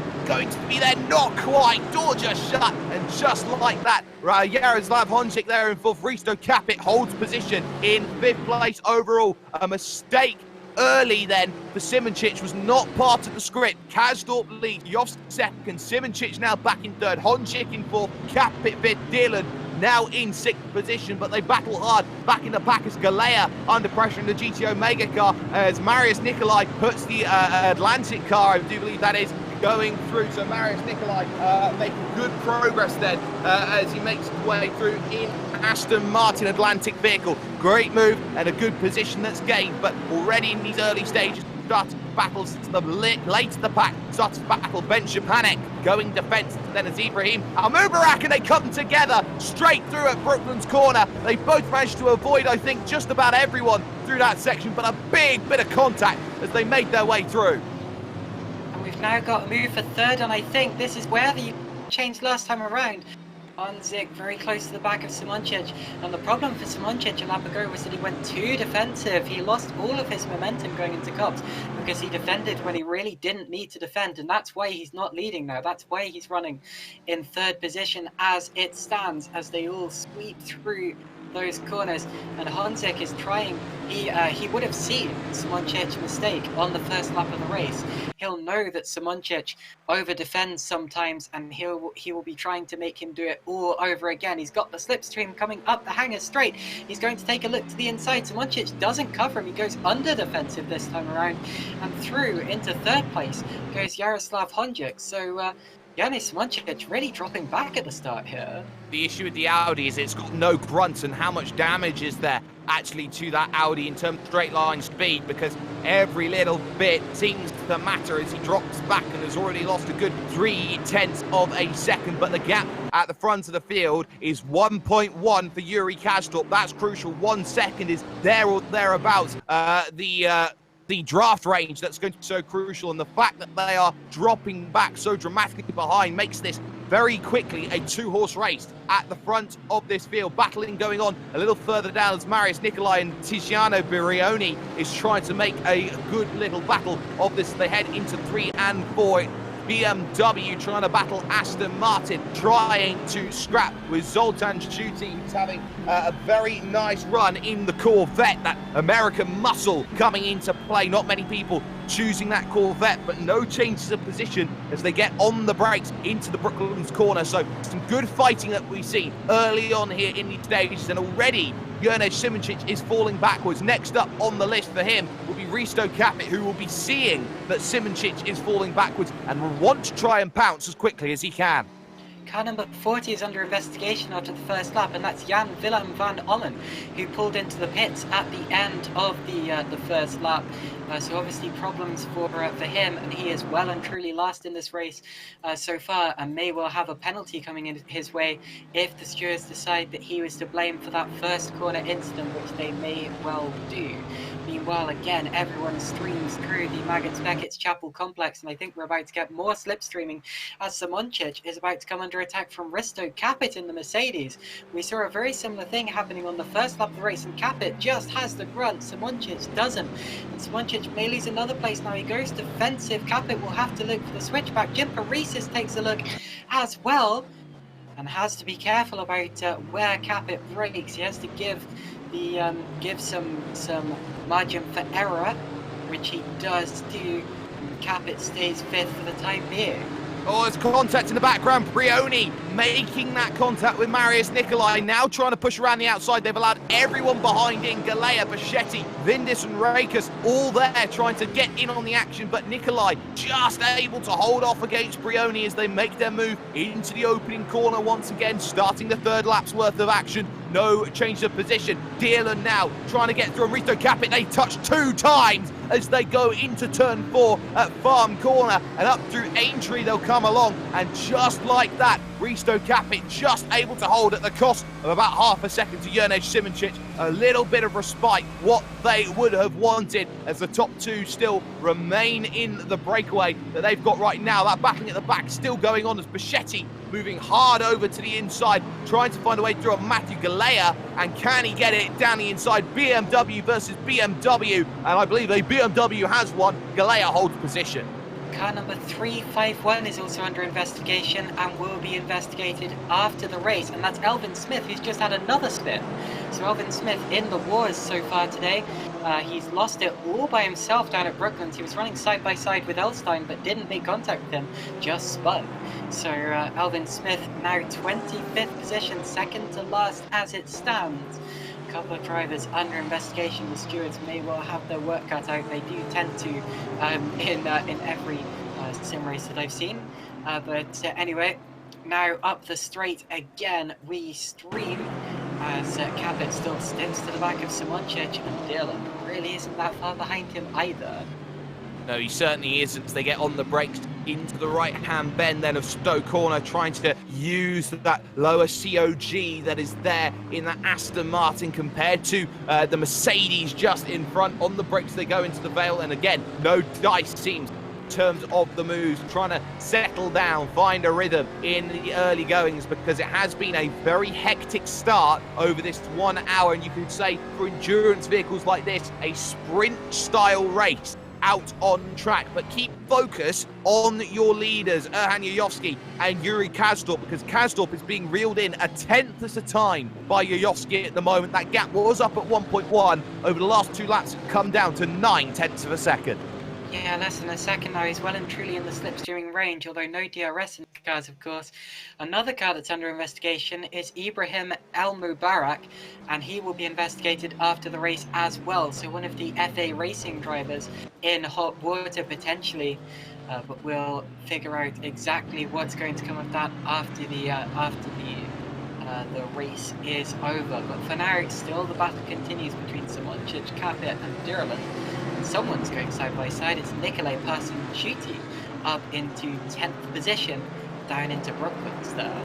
So Marius Nicolai making great progress through this field. He's got past Zoltan Schutte, but the big issue is the gap that he's got, and it's already 4 seconds down the road to David Morozek in the Audi, and the Audis have seemingly struggled off of the start of racing that we have seen. But again, this is all about who can just keep their nerve in the early going. Are already looking towards this 1 distant in this race after just 5 laps worth of running. But for the time being, it is Jurgen Simonic who's in the closest battle, still under that pressure from Risto Capit, Martin Dierland. Jim Parise is trying to stay within that 1 second window behind. And this is the case here. You don't often need to make a move in these sorts of vehicles. Sometimes it's okay just to sit, take a couple laps, sit behind, play that tactical game of chess, which so many people seem to be able to do, and really try and work out where is my opponent in front of me or behind me, weak dash strong, so I can go there and battle. Risto Capit has the toughest battle. He's got Schrodinger's battle, must attack and defend. Must attack and defend, indeed. It's one of the worst situations you can be in as a driver, because you know you've got to do something and you've got so many opportunities to mess things up. I'm not saying that Capit's going to do that necessarily, because he is a very, very strong competitor, as we've seen running 5th place in this race at the minute, and that takes talent in a field as competitive and large as what a lunge from Brioni. Sorry? What a lunge from Brioni. I just saw Brioni there trying to go down the inside, the battle for 11th position, and gets the cut back on the Corvette, and just like that, Zoltan losing positions here, and there's a big train behind. Galea, Bichetti and Vindis are all trying to get in. Look how defensive going through there is going to be Brioni there in the Musto car on the brakes into the next section of track, and just like that, well held. Sorry to cut you off like that there, Caitlin, but the battlings here in the middle of the pack certainly has not died down. That's absolutely fine and absolutely true. First lap of the race the last time around for Yuri Kaplan, so he sensed the pressure from behind in Yayovsky, and he's just put the hammer down, and he's gone 7 tenths he's gained on Yayovsky in that last lap there. So I think Yayovsky made a little mistake potentially, because Kasdorp has suddenly dropped the anchor and he's blasting away. He gains another 1/10 of a second. My goodness, Kasdorp is absolutely rocketing in that Aston Martin at this point in the race.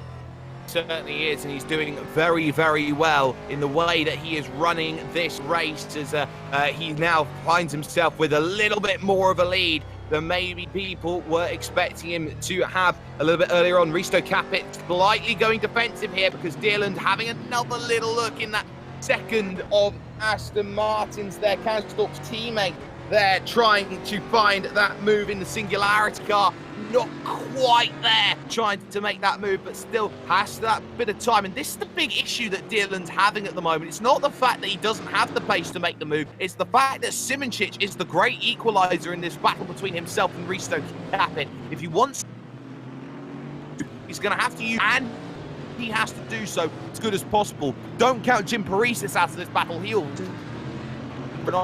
opportunity to come along. 2 big spins. Matthew Galea tried to pass Zoltan's GT, overshot it and went into the gravel. He's now down in 24th position. He was running in 13th. The other big spin I'm talking about is Ben Schupanek, who collided with Itamar Yativ in turn 1. Cops, the old turn 1, not Tristan. And Schupanek, I'm afraid, has now become our first retirement of the race. So we've had our first retirement. It's Ben Schupanek, and also a big spin for Matthew Galea, who has recovered in 25th. Move made by Martin on Zoltan Schuti. He's going one direction in the Corvette, and that is backwards. Not part of what he was looking at. Opening sections, it seems that the Corvette's struggling in this mid-stint pace, as already Zoltan Schuti has dropped 4 positions over the case of the last 5 laps or so. Being again under pressure, Reese still under pressure, is once more tries to apply that pressure on that draft, so crucial for the Mercedes, and it's that grunt of the Mercedes which is also not leaving opportunities to make that dive. A half look into Stowe corner there from Dierland, but only looking to try and get in the mirrors and try and force out of Risto Capit, who is a wise head on his shoulders. He will not make those sorts of mistakes. He is a very good driver, and that will mean that Dierland will have to try and do the old-fashioned way by making an overtake and not forcing a mistake. Dierland's still stuck to his rear bumper. He will know the back end of that Mercedes off by heart by the end of this race. There's a big pattern over the back of it. He will be able to draw it in his sleep. Whatever the case, still chasing down Risto Capit, the tech and setup genius, who himself is still stuck behind Yerne of course, the Mercedes should have superior grunt over the Audi, sorry. So if he can keep through the corners and get close enough for the straights, he may have a good chance of getting past him, but he's not quite close enough just yet. The end of the straights, but not fast enough to go for a dive. But as you say earlier, it's not exactly now or often you see drivers biding their time until they're absolutely sure they can. But the downside is that all top three are getting away into. They certainly are getting away into the distance. Jaroslav Honzik has been left on an island on his own. He's of Simoncic's battle, but he himself finds himself a good 3 of Erhan Yayovsky there in second, still leading this one. He, though, is hotting up a little bit. In the Highlands car has got David second of the Audis here for Team Avid Chronic Racing, trying to chase the gap down. Get themselves some battles, but bad to worse himself the drive through penalties. A car goes off in the background, 2 go off in the background. One's Matthew Beavis and Daniel Kiss also getting involved up in that one. 2 caught in an instant through Maggots and Beckett, but just like that, a penalty comes in from Zoltan Shuti. He's got to come down in on the lane a little more than everyone else. Indeed. Also, Risto Caput did go for the move on Simoncic, and he made a mistake. He ran wide, and Dylan's jumped them both. So Dylan's gone through into 4th place in all of that. So Caput very much opened the door for the Aston Martin of Martin Dylan there. He knew he had to go for a move, but just didn't quite get it right. And they've completely swapped on their head there. It's completely changed here in this battle. 4th position, and again that big wide line taken by Dylan, almost trying to defend it through these slower section corners where the Audi certainly does seem to have that advantage. Capit there, and Jim Parisis has just been quietly waiting in the background still as they drop more time. They're now finding themselves 9 seconds off of the race lead, currently led by Yuri Kazdorp. That's not part of the script. That's not what they were thinking of. It's now a case of trying to get as many points as possible, and Dylan knows that there is pace underneath that Audi. That Aston Martin knows that he could very much try and chase down everyone in front. First up will be, can I get to Jaroslav Honzik, because he's now cast and leading the peloton back to the chasers.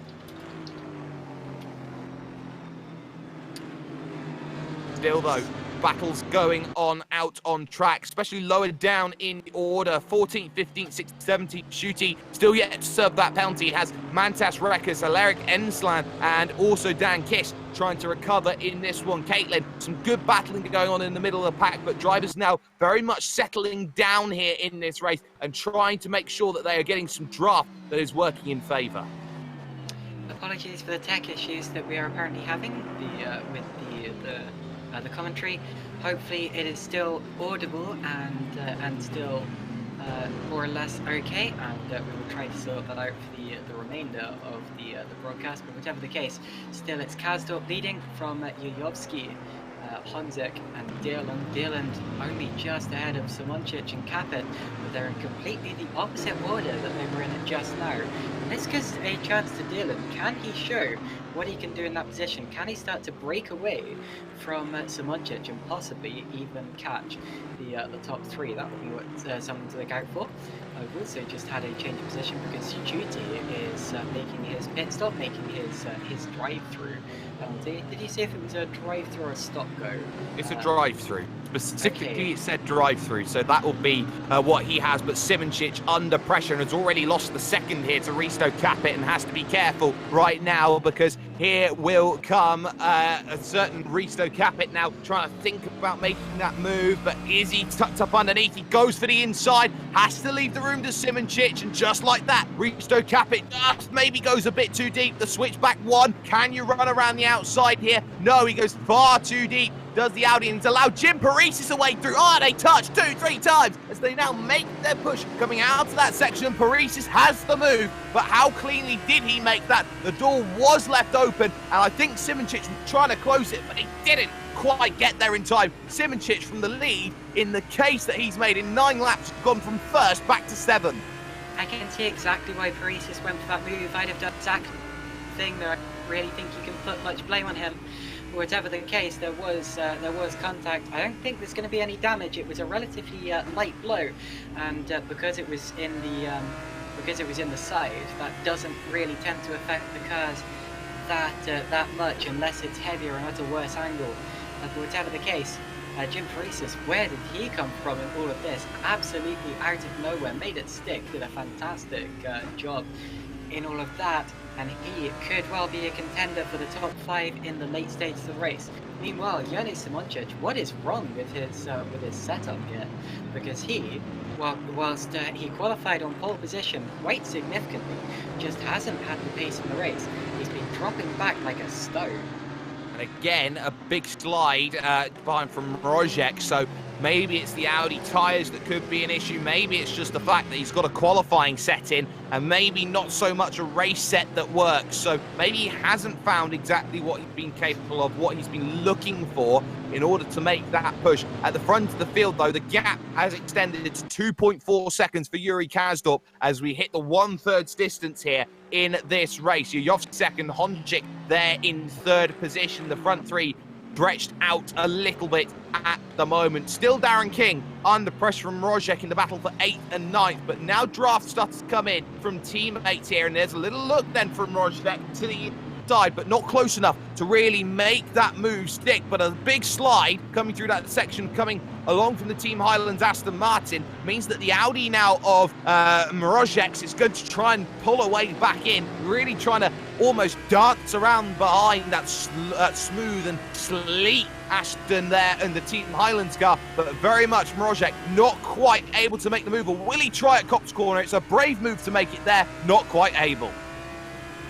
Not able just yet. It's a difficult corner to make a move through it, Copse. You need to be absolutely committed to it. You need to be already well and truly alongside your opponent, and he wasn't quite that just yet, so has to sit behind him for the time being. But King gets very sideways. He's going to be on the grass coming out of Chapel, and Mrožek is going to have the better run in the Audi here, and is going to make his way past Darren King. King did a good job to hold on to that. That was a bucking bronco of a ride through the Beckett's Chapel complex, and David Mrožek is up into 8th position. Very comfortable move then in the end from Mrožek, and he'll be very happy about the way that move was made. Forced the mistake coming along from Darren King, who crumbled, but the worst part about that mistake, it cost a lot of time. Mrožek still had to lift slightly coming out of the Chapel corner to avoid any potential incident coming out of that section. So now they have lost themselves the time to Jurnej Simončić in 7th position. That gap now stands at 1.9 seconds between them. Not part of the plan, and if there's any regrouping stage that's coming from Simončić, it's around about now that he'll be looking to try and find it, as these drivers look to try and push on a little bit further and see what they've got. Battle on 15th place though at the moment. This is quite a fair way down the order right now as Dan Kiss tries to go at it here with Mantas Rekus down the inside, and Rekus it almost was as they managed to hold it together. Mantas just staying ahead in the Porsche, in the Rookie Monsters Porsche, but that was a very brave move from Dan Kiss in the Edge Esports car, and ultimately just about got away with it there, Kate. Goodness me, that was very, very close. Although indeed, I don't think there will be any damage to either car, and the Porsche stays in 15th position as it stands. Porsche, not a very popular car in this league, which is pretty surprising to me actually, since I commentated another league a little while ago, where the Porsche was by far the most popular car. So obviously some people preferring it and some people not so much. Mantas Rekus and the Rookie Monsters team taking 2 very slightly differently livery Porsches. One is more purpley, the other one is more kind of blue-ish. I've just noticed actually we've had our 2nd retirement in Elvin Smith. That we have, and it will be a non-finish come the end. So Elvin Smith just classified as a non-finish for the moment. We haven't got a reason. It's just Hispanic suspension. In the end, causing him a lot of issues out on track. But it is starting to just pull away into a bit of gaps. Martin Dierland has done a fantastic job to break away from Risto Capit over the last couple of laps. That gap has extended out to 2.1 seconds between them. And now Capit will have to look behind him because Jim Paresis has just very quietly stayed within that 1 second window. Hasn't done anything too outlandish. Every time we look at him, it seems like he's very comfortable with staying where he is. It's almost like Jim Paresis here, Caitlin, silent assassin waiting and stalking his prey. Jim Paresis, of course, started 7th. He's up to 6th already, and his next target is Risto Capit, who he's stuck with for a little while now, of course. He wasn't that close to Risto until it all kicked off with Dylan and Simonchich, but now he is right on his tail and waiting to pounce in that sleek-looking Aston Martin. Capit still holding it steady through Luffield, but Paresis definitely got closer to him through that. That's what I expected, because of course Paresis is in the wider, the lower Aston Martin, and really Capit's advantage will come on the straights. However, of course, it is easier to overtake and defend straights, meaning that, it's going to be a difficult job to actually get past Capit. Catching him is one thing, passing him is another job entirely. And it's all going to come down to the experience of Jim Paresis and what exactly he can do with it, as Matthew Galea is missing a rear wing. Well, that's not part of what Galea was hoping for. No rear wing definitely means a lot less in terms of dealing with the damage. So the GT Omega car in all sorts of trouble and down on pit road, which is not what we were expecting. It was up in that mid-pack scrap. So a mistake, a lost rear wing, and dramas aplenty there for Galea. Not part of the script, but still, keep an eye out on those times, which are forever changing in these fields, as it's the mid-pack that maybe could be the closest battle overall, because Records versus Kiss 2, the sequel, seemingly going to be happening. A little think about that move to the inside, and I wonder if he didn't dive, did Dan Kiss, maybe because of the contact he made earlier by trying a reckless move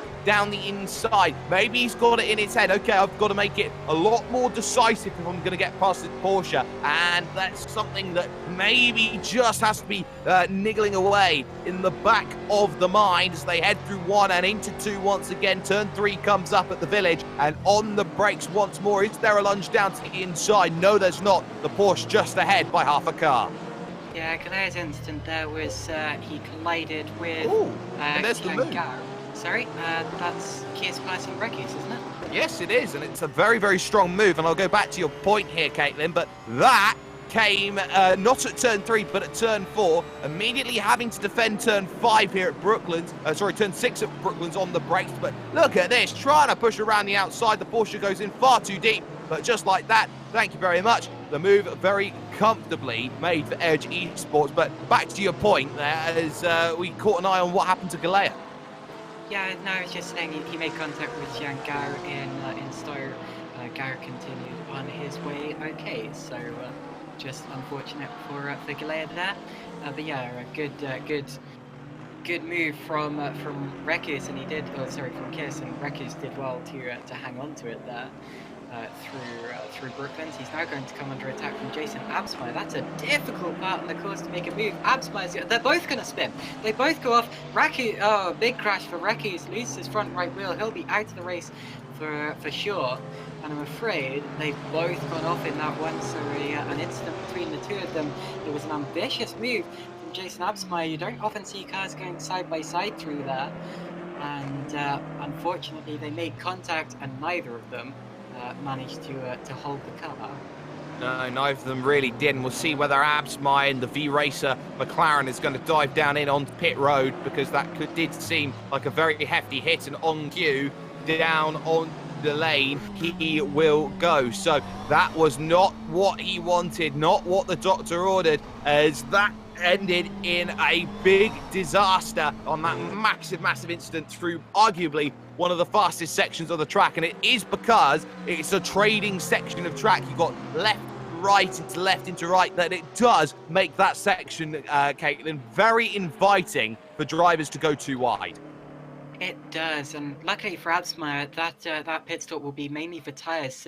Absmeyer didn't hit anything. He had a slight touch with Rekus, but it wouldn't have been damage-inducing. Same goes for Xiang Gao, who is also into the pits now as well after his recent incident with who's won before Galea, of course. So we've had a couple of retirements in this race so far, and a couple of drivers diving into the pit lane for new tires after they've flat spotted theirs. But whatever the case, good to see many of our drivers still continuing in this race, mainly unharmed.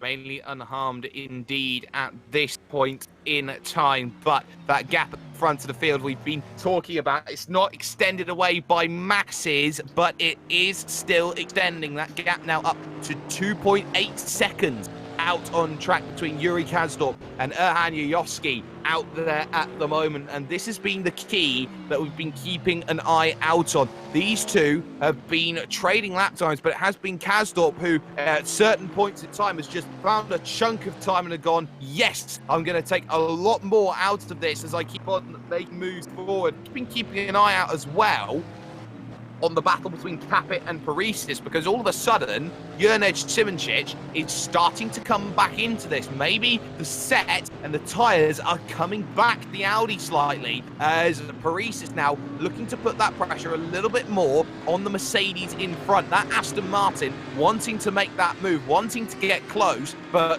within 0.4 of a second, still not quite close enough. Go out there and make that move and make it happen. Paresis probably, I would think, is waiting for something in the second half of the event where he can pounce. He's got a lot of ground to gain anyway, and the incident between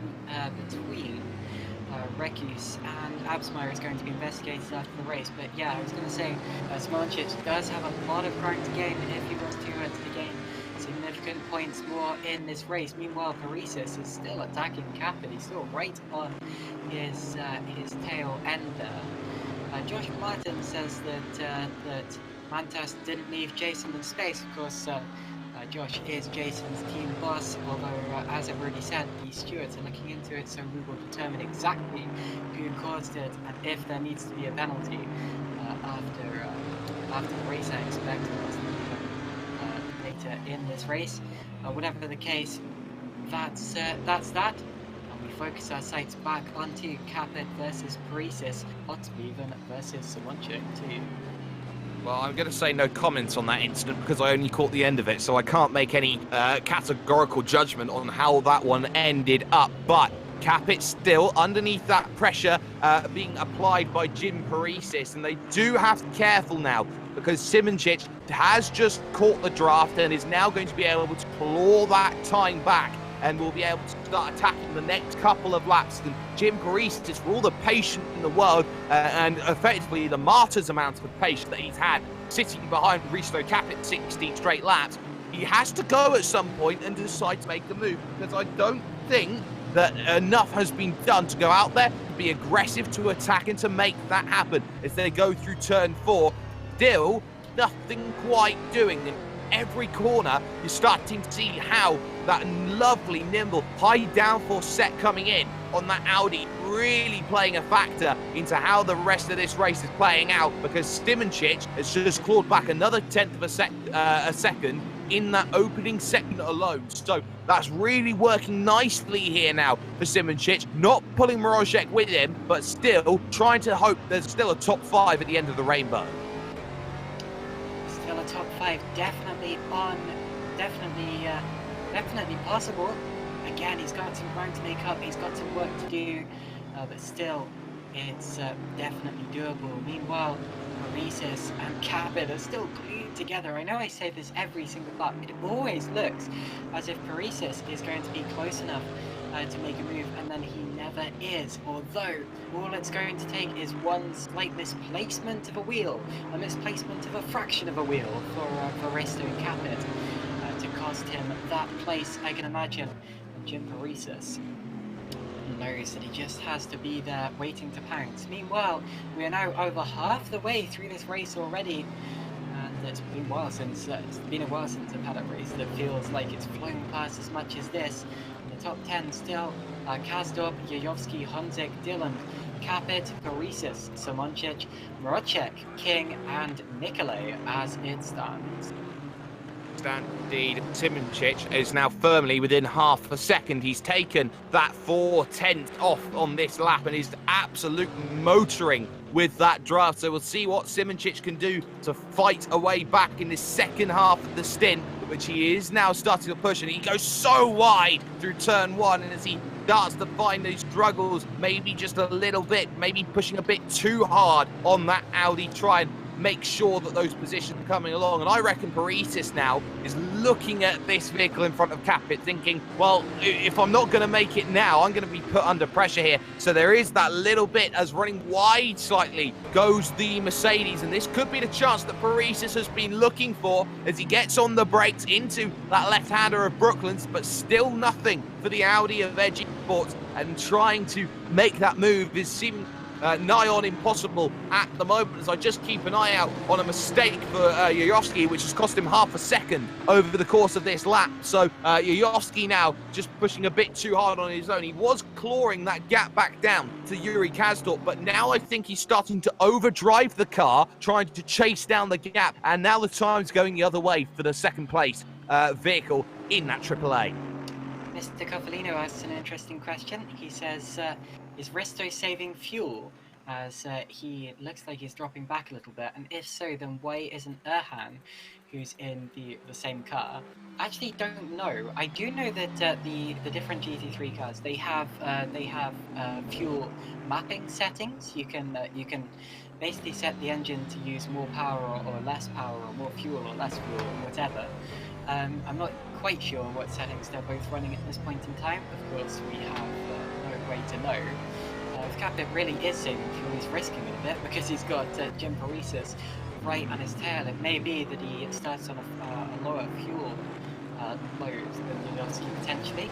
It may also be that Yayovsky is just quicker at this point in the race. But a good question there, and I'm afraid we can't really give you a straight answer. We don't know exactly what's going on inside these cars. Just that the drivers do have an option to alter that kind of thing. I don't think it's cut as dry as it is a fuel save at this point, because it's not the same case that just because you have the same car doesn't mean that you have the same pace. We're already through 18 laps, 10 seconds the difference between Yayovsky and Risto Capit, but the big difference maker has been that Yayovsky's been able to get out there and run laps on his own. Risto Capit has had to look behind and drive in his mirrors with Jim Paresis and Jurnej Simoncic just behind. So that may be just the worry that we keep an eye out on, is actually Marius Nicolai does also have to be a little bit careful at the moment in the Atlanta Motorsport car, because Tiziano Brioni has been clawing that gap back very, very slowly and has brought it back down under a second in the battle for the final spot inside of the top 10. So for Marius Nicolai, had some very good pace early on, was able to make some good clean overtakes, but now Brioni now finding the pace in that BMW M6 and now trying to claw back the Aston Martin. He is indeed, and we don't really have that long left in the race. 20 minutes, so still a bit of time to go, although we're approaching these stages where the drivers will be thinking about the finish, willing the checkered flag, or hoping it stays away, depending on which driver you are. Although I'm expecting a bit of fuel saving to take place in this race, because it is an hour long.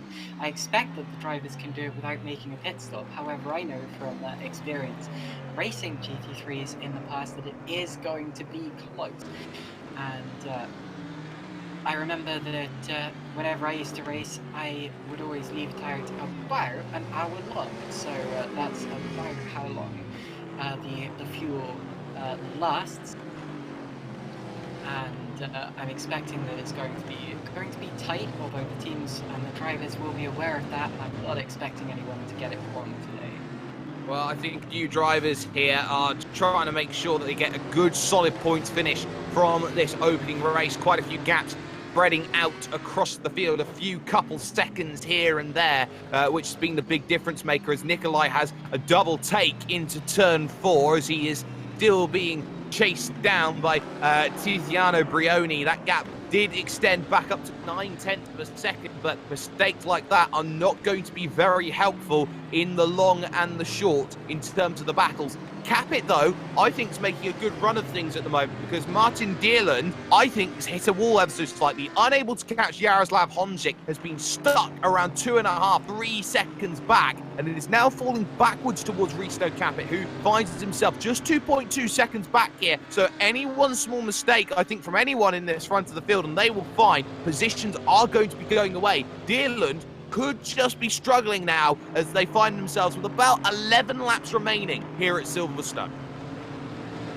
Yeah, about that, it's always a gutting feeling when you start dropping back, especially when you think you've had a chance previously in the race. But so long as they're not making any mistakes, then that's fine.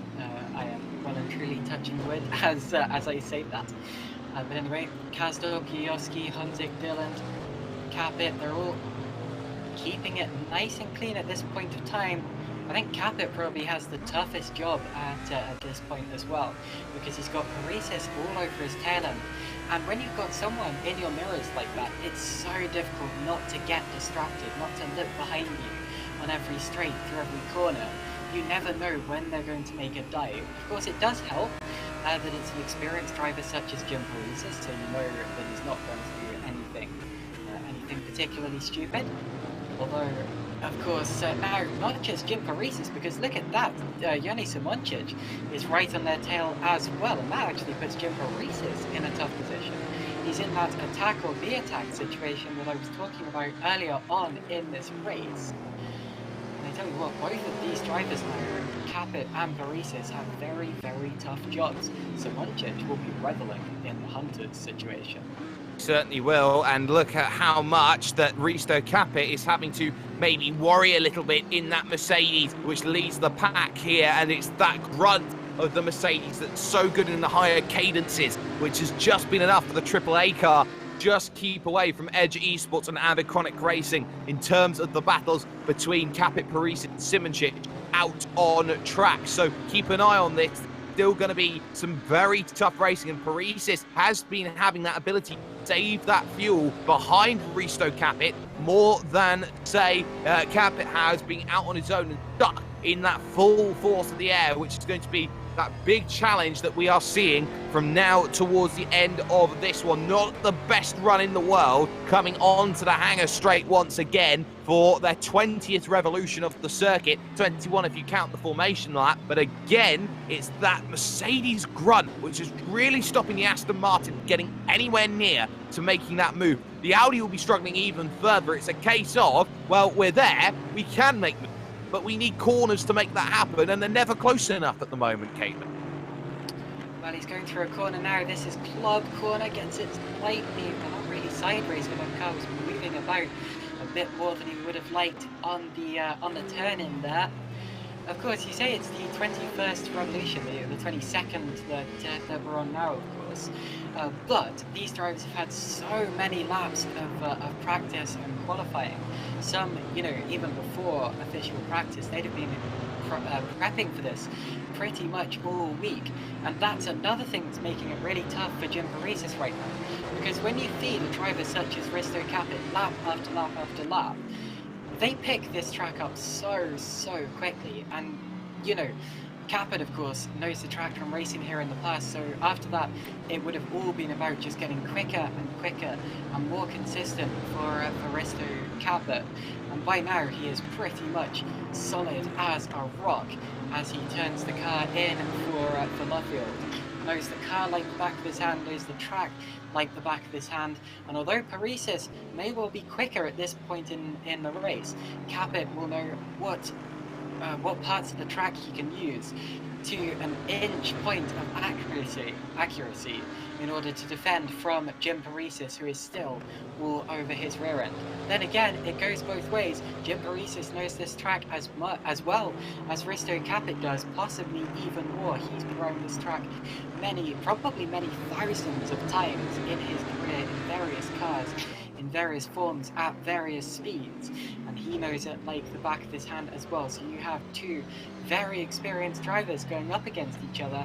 It's always the driver ahead who has the advantage, but it's always the driver behind who will feel psychologically superior. And this may just be the chance. A good run coming through Stowe corner, and again, not quite finding the place to make that move then for the Aston Martin, which Jim Paris pilots. So still nothing quite there that's working. Something that is working at the front of the field is Yuri Kasdorp. His gap now 4.2 seconds with just a quarter of an hour remaining here. In terms of race, has been flawless driving from Yuri Kasdorp, who's taken the lead on lap 1 at Copse corner and has not looked back from that point onwards. Here comes Simoncic. Around the outside he looked, but not going to find it. So don't forget Jurnej Simoncic in this scrap. He's keeping himself honest right now. And there's also David Mrozek, who is slowly reeling that gap in. That was at 2 seconds half a lap ago. Now that gap has come down into 1.7. So Mrozek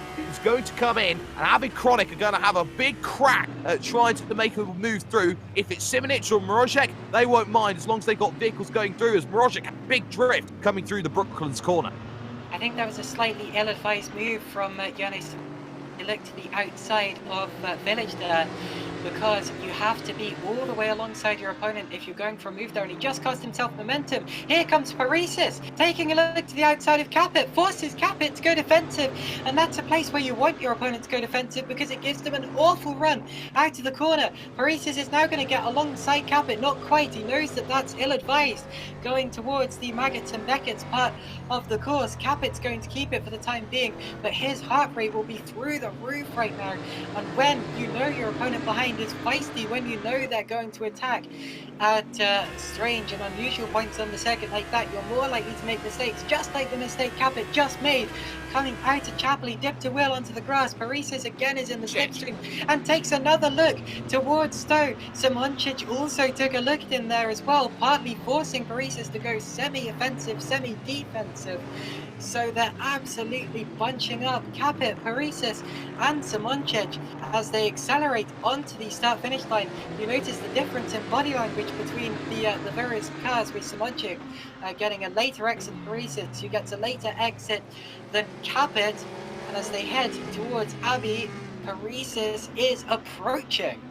Well, Jim Parisis tried to pull the trigger that last lap by, but it didn't quite work in the 5th, 6th, 7th battle. Risto Capit gets a bit of respite, will not be challenged through this section on this lap. So now they're starting to see that timer dipping down, 15 minutes remaining, and firmly on the rear now is David Mrozek in the 5th, 6th, 7th, and now add 8th onto the battle. The podium not secure either. Jaroslav Honzik is starting to struggle. Dearland has found some pace, and the gap now down to 1.6 seconds as they scrap as well behind for that 5th, 6th and 7th place battle. Retirements come in for Ibrahim Al-Mubarak. That's not what Fernando Alonso Esports were looking for at all, as Capit again under pressure at the moment. As for the moment, Jim Parisis is trying to keep himself in that scrap, and look again at Copse corner. He's so good coming out of that infield section, but again, nothing quite doing for Parisis. You've just got to stay calm and wait. Capit is in front, is doing well, but it's Simoncic behind who will now attack through Maggots and Beckett. Yeah, indeed. Albert Murek there was qualified because he didn't serve a penalty. He picked up a penalty, got to serve it, and that is why he is out of this race right now. We've also lost the other racing cars. They are both out of this race. Meanwhile, back onto the hangar straight, Capit, Parisis and Simoncic. And I don't think they're going to be close enough to make a dive this time around. But Capit goes wide. Capit's had a slow entry to the corner there. Parisis got right on top of him almost. That was close. It didn't look as if a move was going to be pulled, but if Capit had slipped it slightly wider, Parisis may well have slipped a gap, and Capit's going to get a bad exit here. Capit sliding sideways through Club, and this is Parisis' chance as they accelerate onto the start-finish line. He's in the slipstream, gets the power down towards Abbey. It's a tough place to pull a move. However, you do have a heavy braking zone coming up at Village, and again, Capit slithers, and Simoncic is right on top of them as well. Here comes Parisis up the inside. Capit sees him coming. Simoncic tries to gain advantage and an attack as well. And Parisis looked as if he was going to lock up and go into the back of Capit. Didn't know quite which direction to go, and very nearly went through him. Capit holds the advantage for now. More slipstreaming about to take place through the down the start-finish straight. Down Wellington Straight. However, the disadvantage of the Aston is that it's wider, so you've got more drag. It's got a wider rear wing as well, so more drag and downforce, which doesn't help you when it comes to overtaking the car in front of you. Now ducks in as they come out of Luffield, gets the power down again, slithers out the rear end, and Capit is going to be feeling under so much pressure here towards Cobbs. He sees the two cars in his mirrors. He sees that he's being assaulted, sees the pack of piranhas behind him, and tries to escape for all that he's worth. Well, he's trying everything, but still very well as they battle on, as Parisis doing well. Simoncic just behind has been looked every which way. It's been so good through that right-left opening section, opening couple of corners. That's where he's been able to pounce, try and attack. It's down the hanger straight. They come along once again. Do not count out the battle for the podium, though, because Honchik is now under pressure. 9/10 of a second the gap. So the podium certainly not complete at this point in time. But still, for the time being, Yuri Kasdorp in the lead, Yuyovsky in second, but now just 5 laps remaining, or 10 minutes, whichever comes along first. So, Risto Capit under that pressure. Simoncic, I don't think close enough this time by to go out there and make that move as they make their way to the opening section of the track at the Abbey corner once again. And no dice, not quite close enough. Those gaps, couple of tenths of a second between all of them. There's going to be no real chance of making a move this time by into this section, but it's the battle for the podium that now becomes prime focus. Honchik being caught. David Marocek is caught right up to the back of the 3-car chain we were just watching, but as you were saying, Honchik versus Dearland are close. The third and fourth. Out. Yeah, we've had 2 more retirements. Gary retired because of a big spin, and Tiziano Brioni is also out now, and he has just pulled off the road at Stowe. So I'm not sure why that's. Yeah, apparently engine failure. So anyway, that's a retirement for him. But it's getting very, very close at the front of the field. You don't really know where to look between Honzik versus Dearland and Capit versus Parisis, Simoncic and Marocek. Well, it's a 4-car scrap, and Marocek is just waiting in the background. Another little look to the inside coming along from Jim Parisis, but he's not quite there at the moment. The gap for the podium still at around 7/10 of a second as they try and pull each other back in, as Parisis in the background just starts thinking about which way do I go to make that move, and he just still cannot find anything at all as the time continues to tick down. Not long at all in terms of trying to find this race and trying to find exactly what is needed, but still Parisis hopes and wills his way forward to try and make that move. Can he get it down at Stowe Corner? Still the answer is no. Still, Risto Capit strong on the defence and has not had too much to worry about. One small bit of a move, and that's it. Again, Paris getting in the mirrors, not finding it, but now Dearland's caught Honzik entirely. It's so exciting, it's giving me hiccups, goodness gracious. Dearland gets a better run. He's going to be almost alongside Honzik here towards turn 1. Has to back out of it because you can't go too wide through there. And loses a little bit of time in all of that as Marius Nicolai pulls into the pit, so he doesn't think he's going to be able to make it to the end. Whether that's because of fuel or tyres, I'm not sure, but he's maybe going to lose out on top 10 because of this. Simoncic takes a look at Parisis. Parisis takes a look at Capit. Both of them back out very, very wisely indeed, because that would not have ended well. Dearland again gets a run of Honzik. He's not going to be close enough for a move this time around. What about Capit? What about Parisis? What about Simoncic? Down the Wellington Straight once again, and it's going to be close. It's going to be close, but 2 battles coming along in about 6 seconds difference between them. So great work as the Actral Vision car, currently of Jaroslav Honzik, is trying to hold off that podium position. Still, Martin Dearland is doing a great job of trying to be aggressive, but this could be the chance that Parisis was maybe looking for in the battle 5th, 6th, 7th and 8th. Has he got the run that he so desperately needs? It's defended at the moment by the Mercedes, who moves back into line as they make their way through Cops Corner once again. No chance yet of making that move, but still, every which way you look, there's going to be chances, and that everyone's trying to find that opportunity. This has not been, though, where Paresis has been brilliant. More rather, Simoncic behind, and it seems it's the same old story every time we look at it. It is Jim Paresis within a couple tenths, but not quite enough to try and make that move. Vehicle is slow in front of them. That's lap traffic, and I believe it's the other actual vision car moving out of the way of them. But for the time being, Jaroslav Honzik in the battle for third, still holding off Martin Dierland behind, who has a look to the inside, but gets in the mirrors only. Something worrying's happening here. Some drivers are pulling into the pits. Obviously, not a lot of drivers are going to be able to make the full race distance flat out without making a pit stop. They expected to, but they've had to abandon that. Both Atlantic Motorsports drivers have had to bail out of it, and they're in separate cars here. Look at Paresis challenging Capit. And of course, all the while that Paresis is attacking Capit, Capit will be using up more fuel and tyres, and hopefully he can make it to the end of the race, and we'll be able to fight all the way to the end. Also, Kiss passes Bichetti for 10th position, gets into the top 10, goes off very nearly. They make contact, and it looks as if Kiss is going to keep that for 10th position. Makes it stick. There we go. So Kiss up into 10th. Nikolai and Vindis dropped out of the top 10 through having to make their pit stops. That also puts Darren King up into 9th position in the top 10, as Paris has properly got alongside Capit there, down into Brooklands. And look at Simoncic going around the outside of Paresis here and having to stick in behind him, but Paresis not getting the best of exits. Simoncic, I think, will have him here potentially down straight. And now for third. Very aggressive in defence, sorry.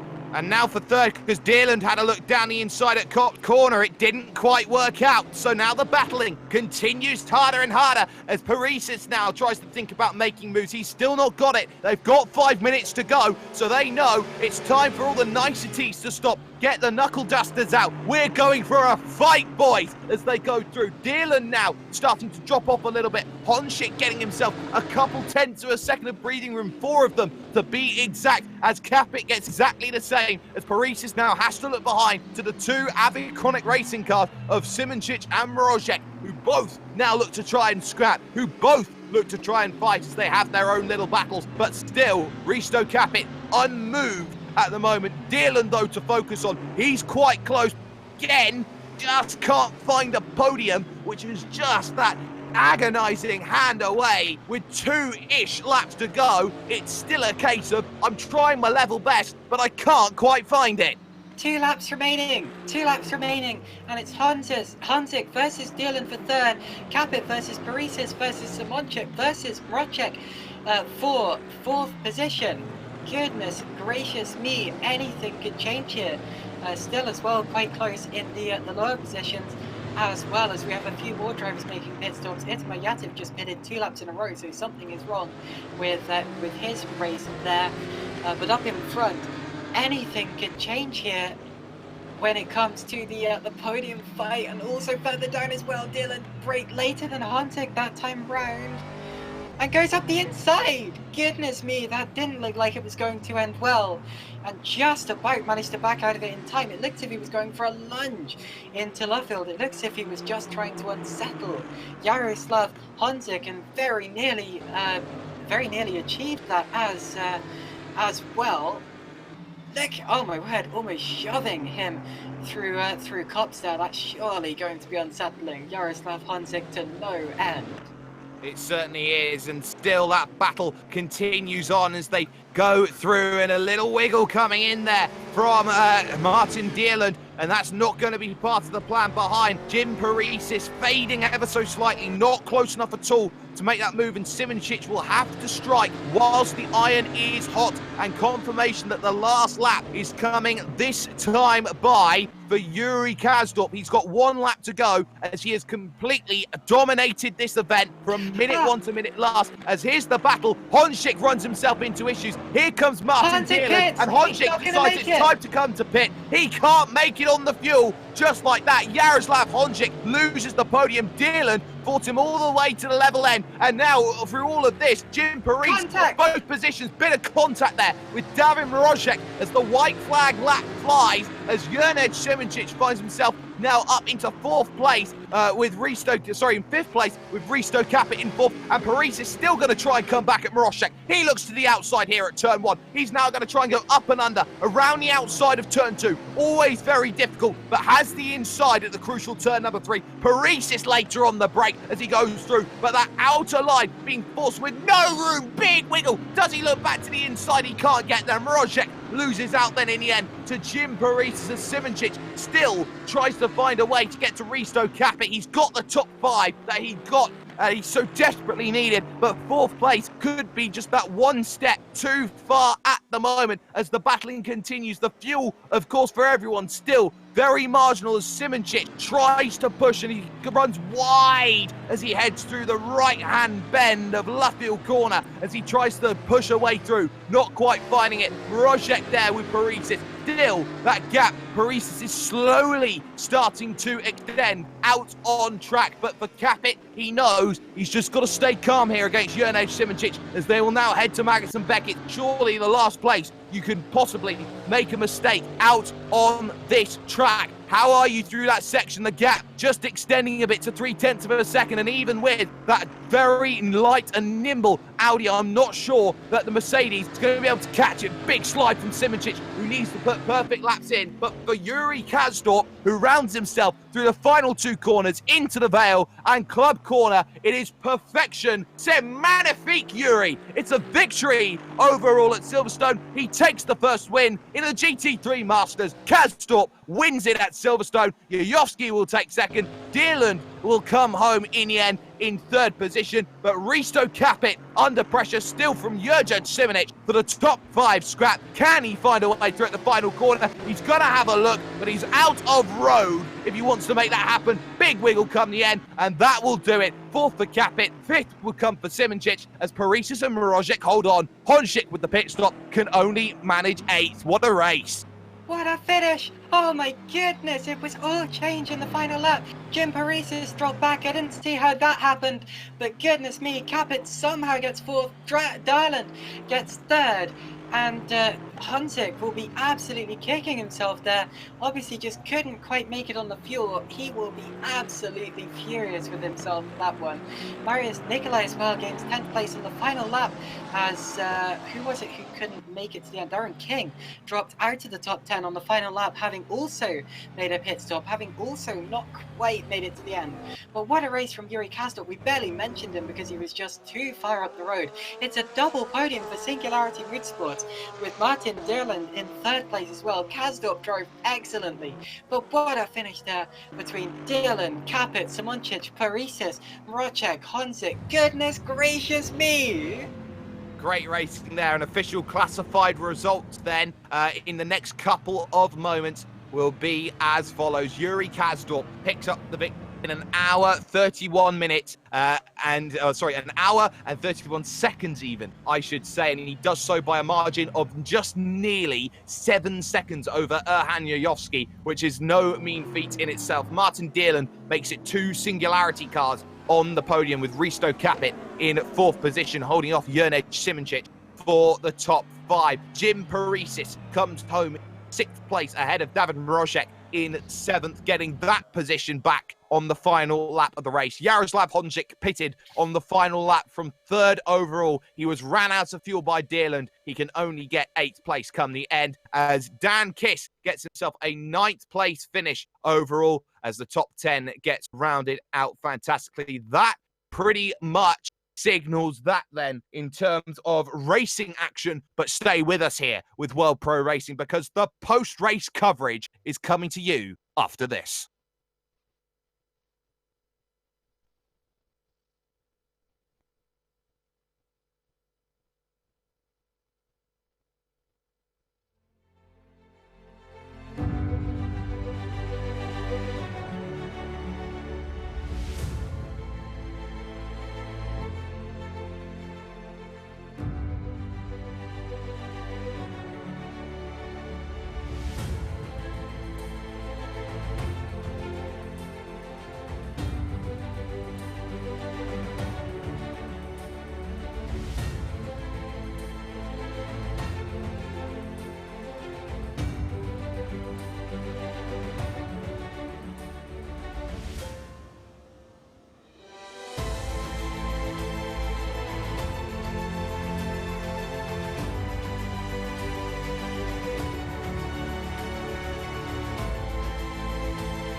Welcome back, ladies and gents, to action which has just concluded here with World Pro Racing, the GT3 Masters, putting on a fantastic showcase here with some brilliant battling that has gone on out on track. Everyone has been pushing right to their limits, but ultimately it was victory, which I think so many people were looking at and hoping was going to be theirs, and ultimately it comes up trumps for quite a few people out in this field. Yuri Kazdorp picking up the victory overall, will be the happiest man overall. He joins us now here in the commentary booth. Yuri, do we have a copy? Yes, hello. Yuri, a big victory for you, getting that victory mainly through Cop's Corner, the old turn one. Let's just talk about that move on Juraj Simonic. It seemed that he struggled throughout this event today, but you definitely had the vehicle underneath. Just what happened in that opening lap to give you the race lead? I started out not really knowing what the pace would be of Yannick, because it was really fast in qualifying. But from my testing, the Audi wasn't that fast in the race. And then on the first lap, I don't know if it was slipstream or the top speed, but I was catching up really fast on the straights. And I was trying to set him up to take him on hanger straight, but he went slightly deep into tops and got him there already. Well, you managed to get that move, and from there it was a case of trying to extend that gap. You were challenged for the majority of that race, but it was a case of trying to pull out 10th on 10th, a hot lap style of race. But we did see how a few drivers towards the end of the race were struggling on their fuel numbers. Was that always something pivotal in your mind as you were trying to manage the race from the front? Yeah, the whole race was just looking at the gap to Aaron, because Aaron can be really fast, and looking at the fuel. And every lap trying to go as fast as possible, using as little fuel as possible, because it was really tight.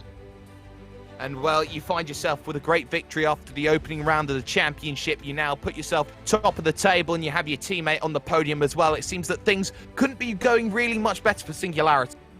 Yeah, great start for us, obviously. We knew we had a good pace coming in, but we don't think we expected to get a double podium. And a double podium you'll be very happy with. Before we let you go, Yuri, any shout-out sponsors, anyone you'd like to thank? Thanks to Thomas, our race engineer. He helped a lot in the race. Well, a big thanks to Thomas as Yuri Kazdorp picks up the race victory. Caitlin Penny standing by with the driver who came home in second, that being Erhan Yuyovs. Indeed, Erhan, what a drive from you. You said it was quite a lonely ride, but you were hella fast. Hello. Yeah, I tried to stay with Yuri, but it was really hard. I gave it all, but obviously it wasn't enough. It's always very tough to stick with Yuri. You did a fantastic job anyway. What's it take to be fast in a GT3? Just turn in and slide it. Just turn in and slide. I very much like that motto. Indeed. Well, turning in and sliding certainly seemed to work for you. You sound absolutely shattered. But whatever the case, that puts you P2 in the championship heading into the future rank course. What do you expect from the rest of the series? And do you think you can challenge for the overall title? Yeah, I really hope we're gonna be more competitive coming next rounds. So I'm looking at Risto, so do a better job. You're looking at Risto. Well, I can completely understand why you two are old rivals, and I now feel much better about losing significantly to both of you in all the sim races I've done in my entire life. But whatever the case, yeah, absolutely fantastic job. Thanks for the interview, and we'll speak to you later.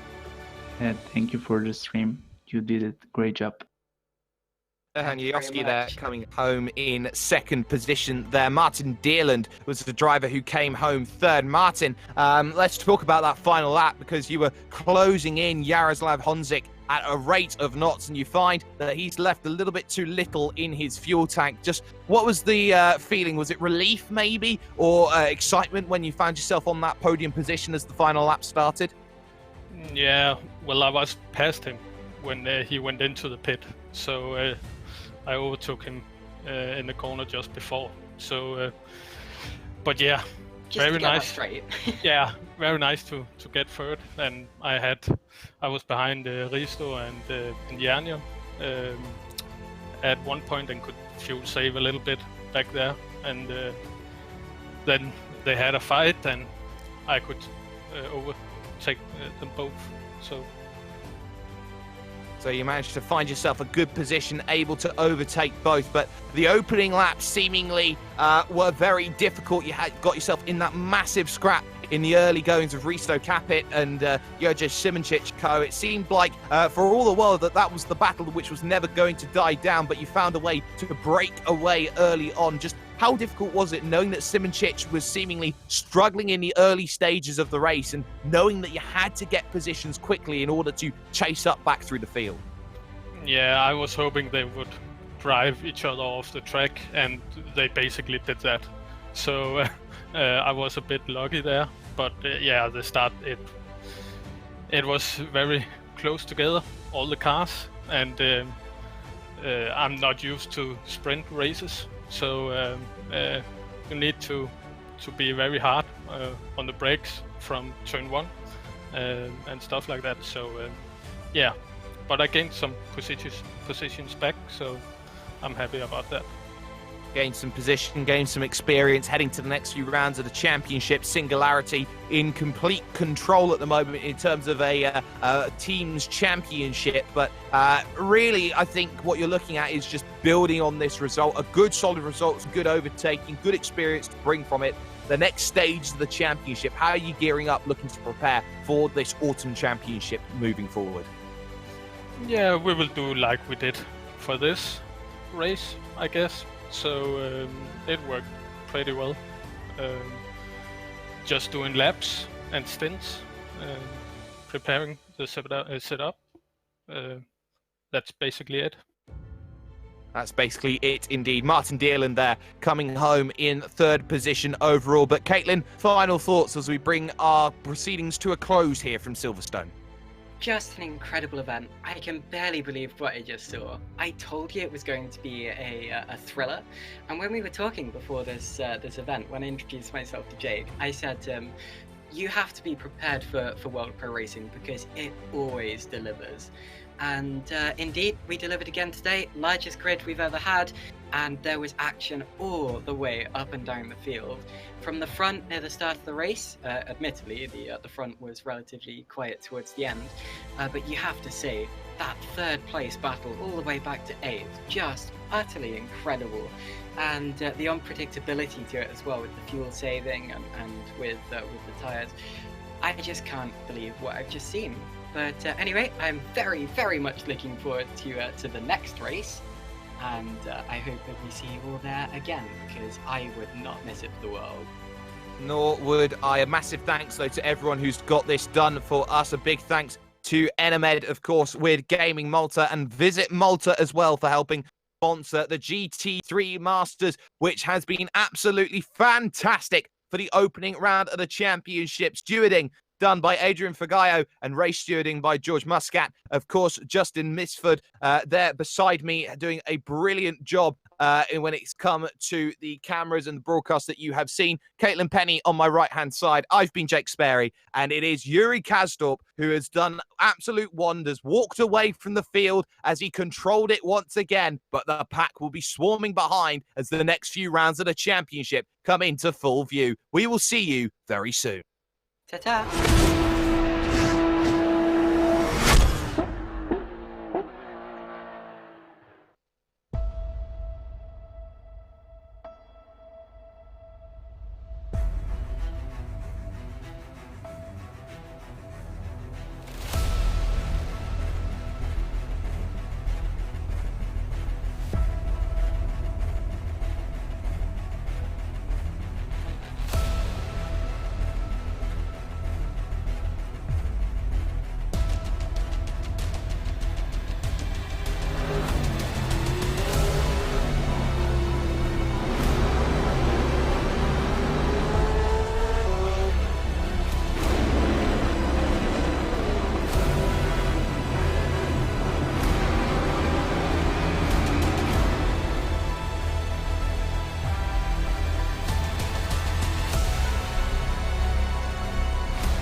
The World Pro Racing GT3 Masters is fueled by Enemed and supported by Melita, Gaming Malta and Visit Malta.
Premiumbeat.com.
aħna saħħalsulhom il-fuel ara ġej.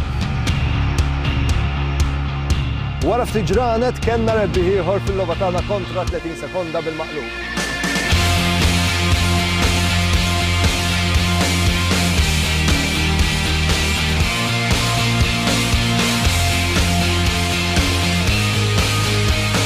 Suqu fuq ir-riserva xejdu le mhix se tieqaf.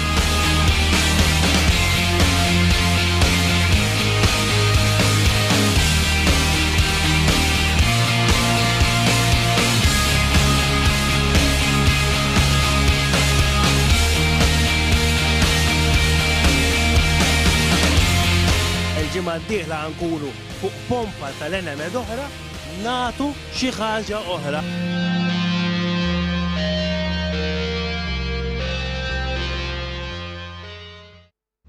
For only €5 a month, experience every high-definition moment on your TV, tablet, phone or PC.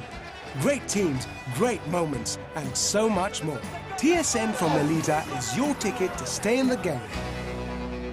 Visit melita.com/sports.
Okay, we proceed to the start.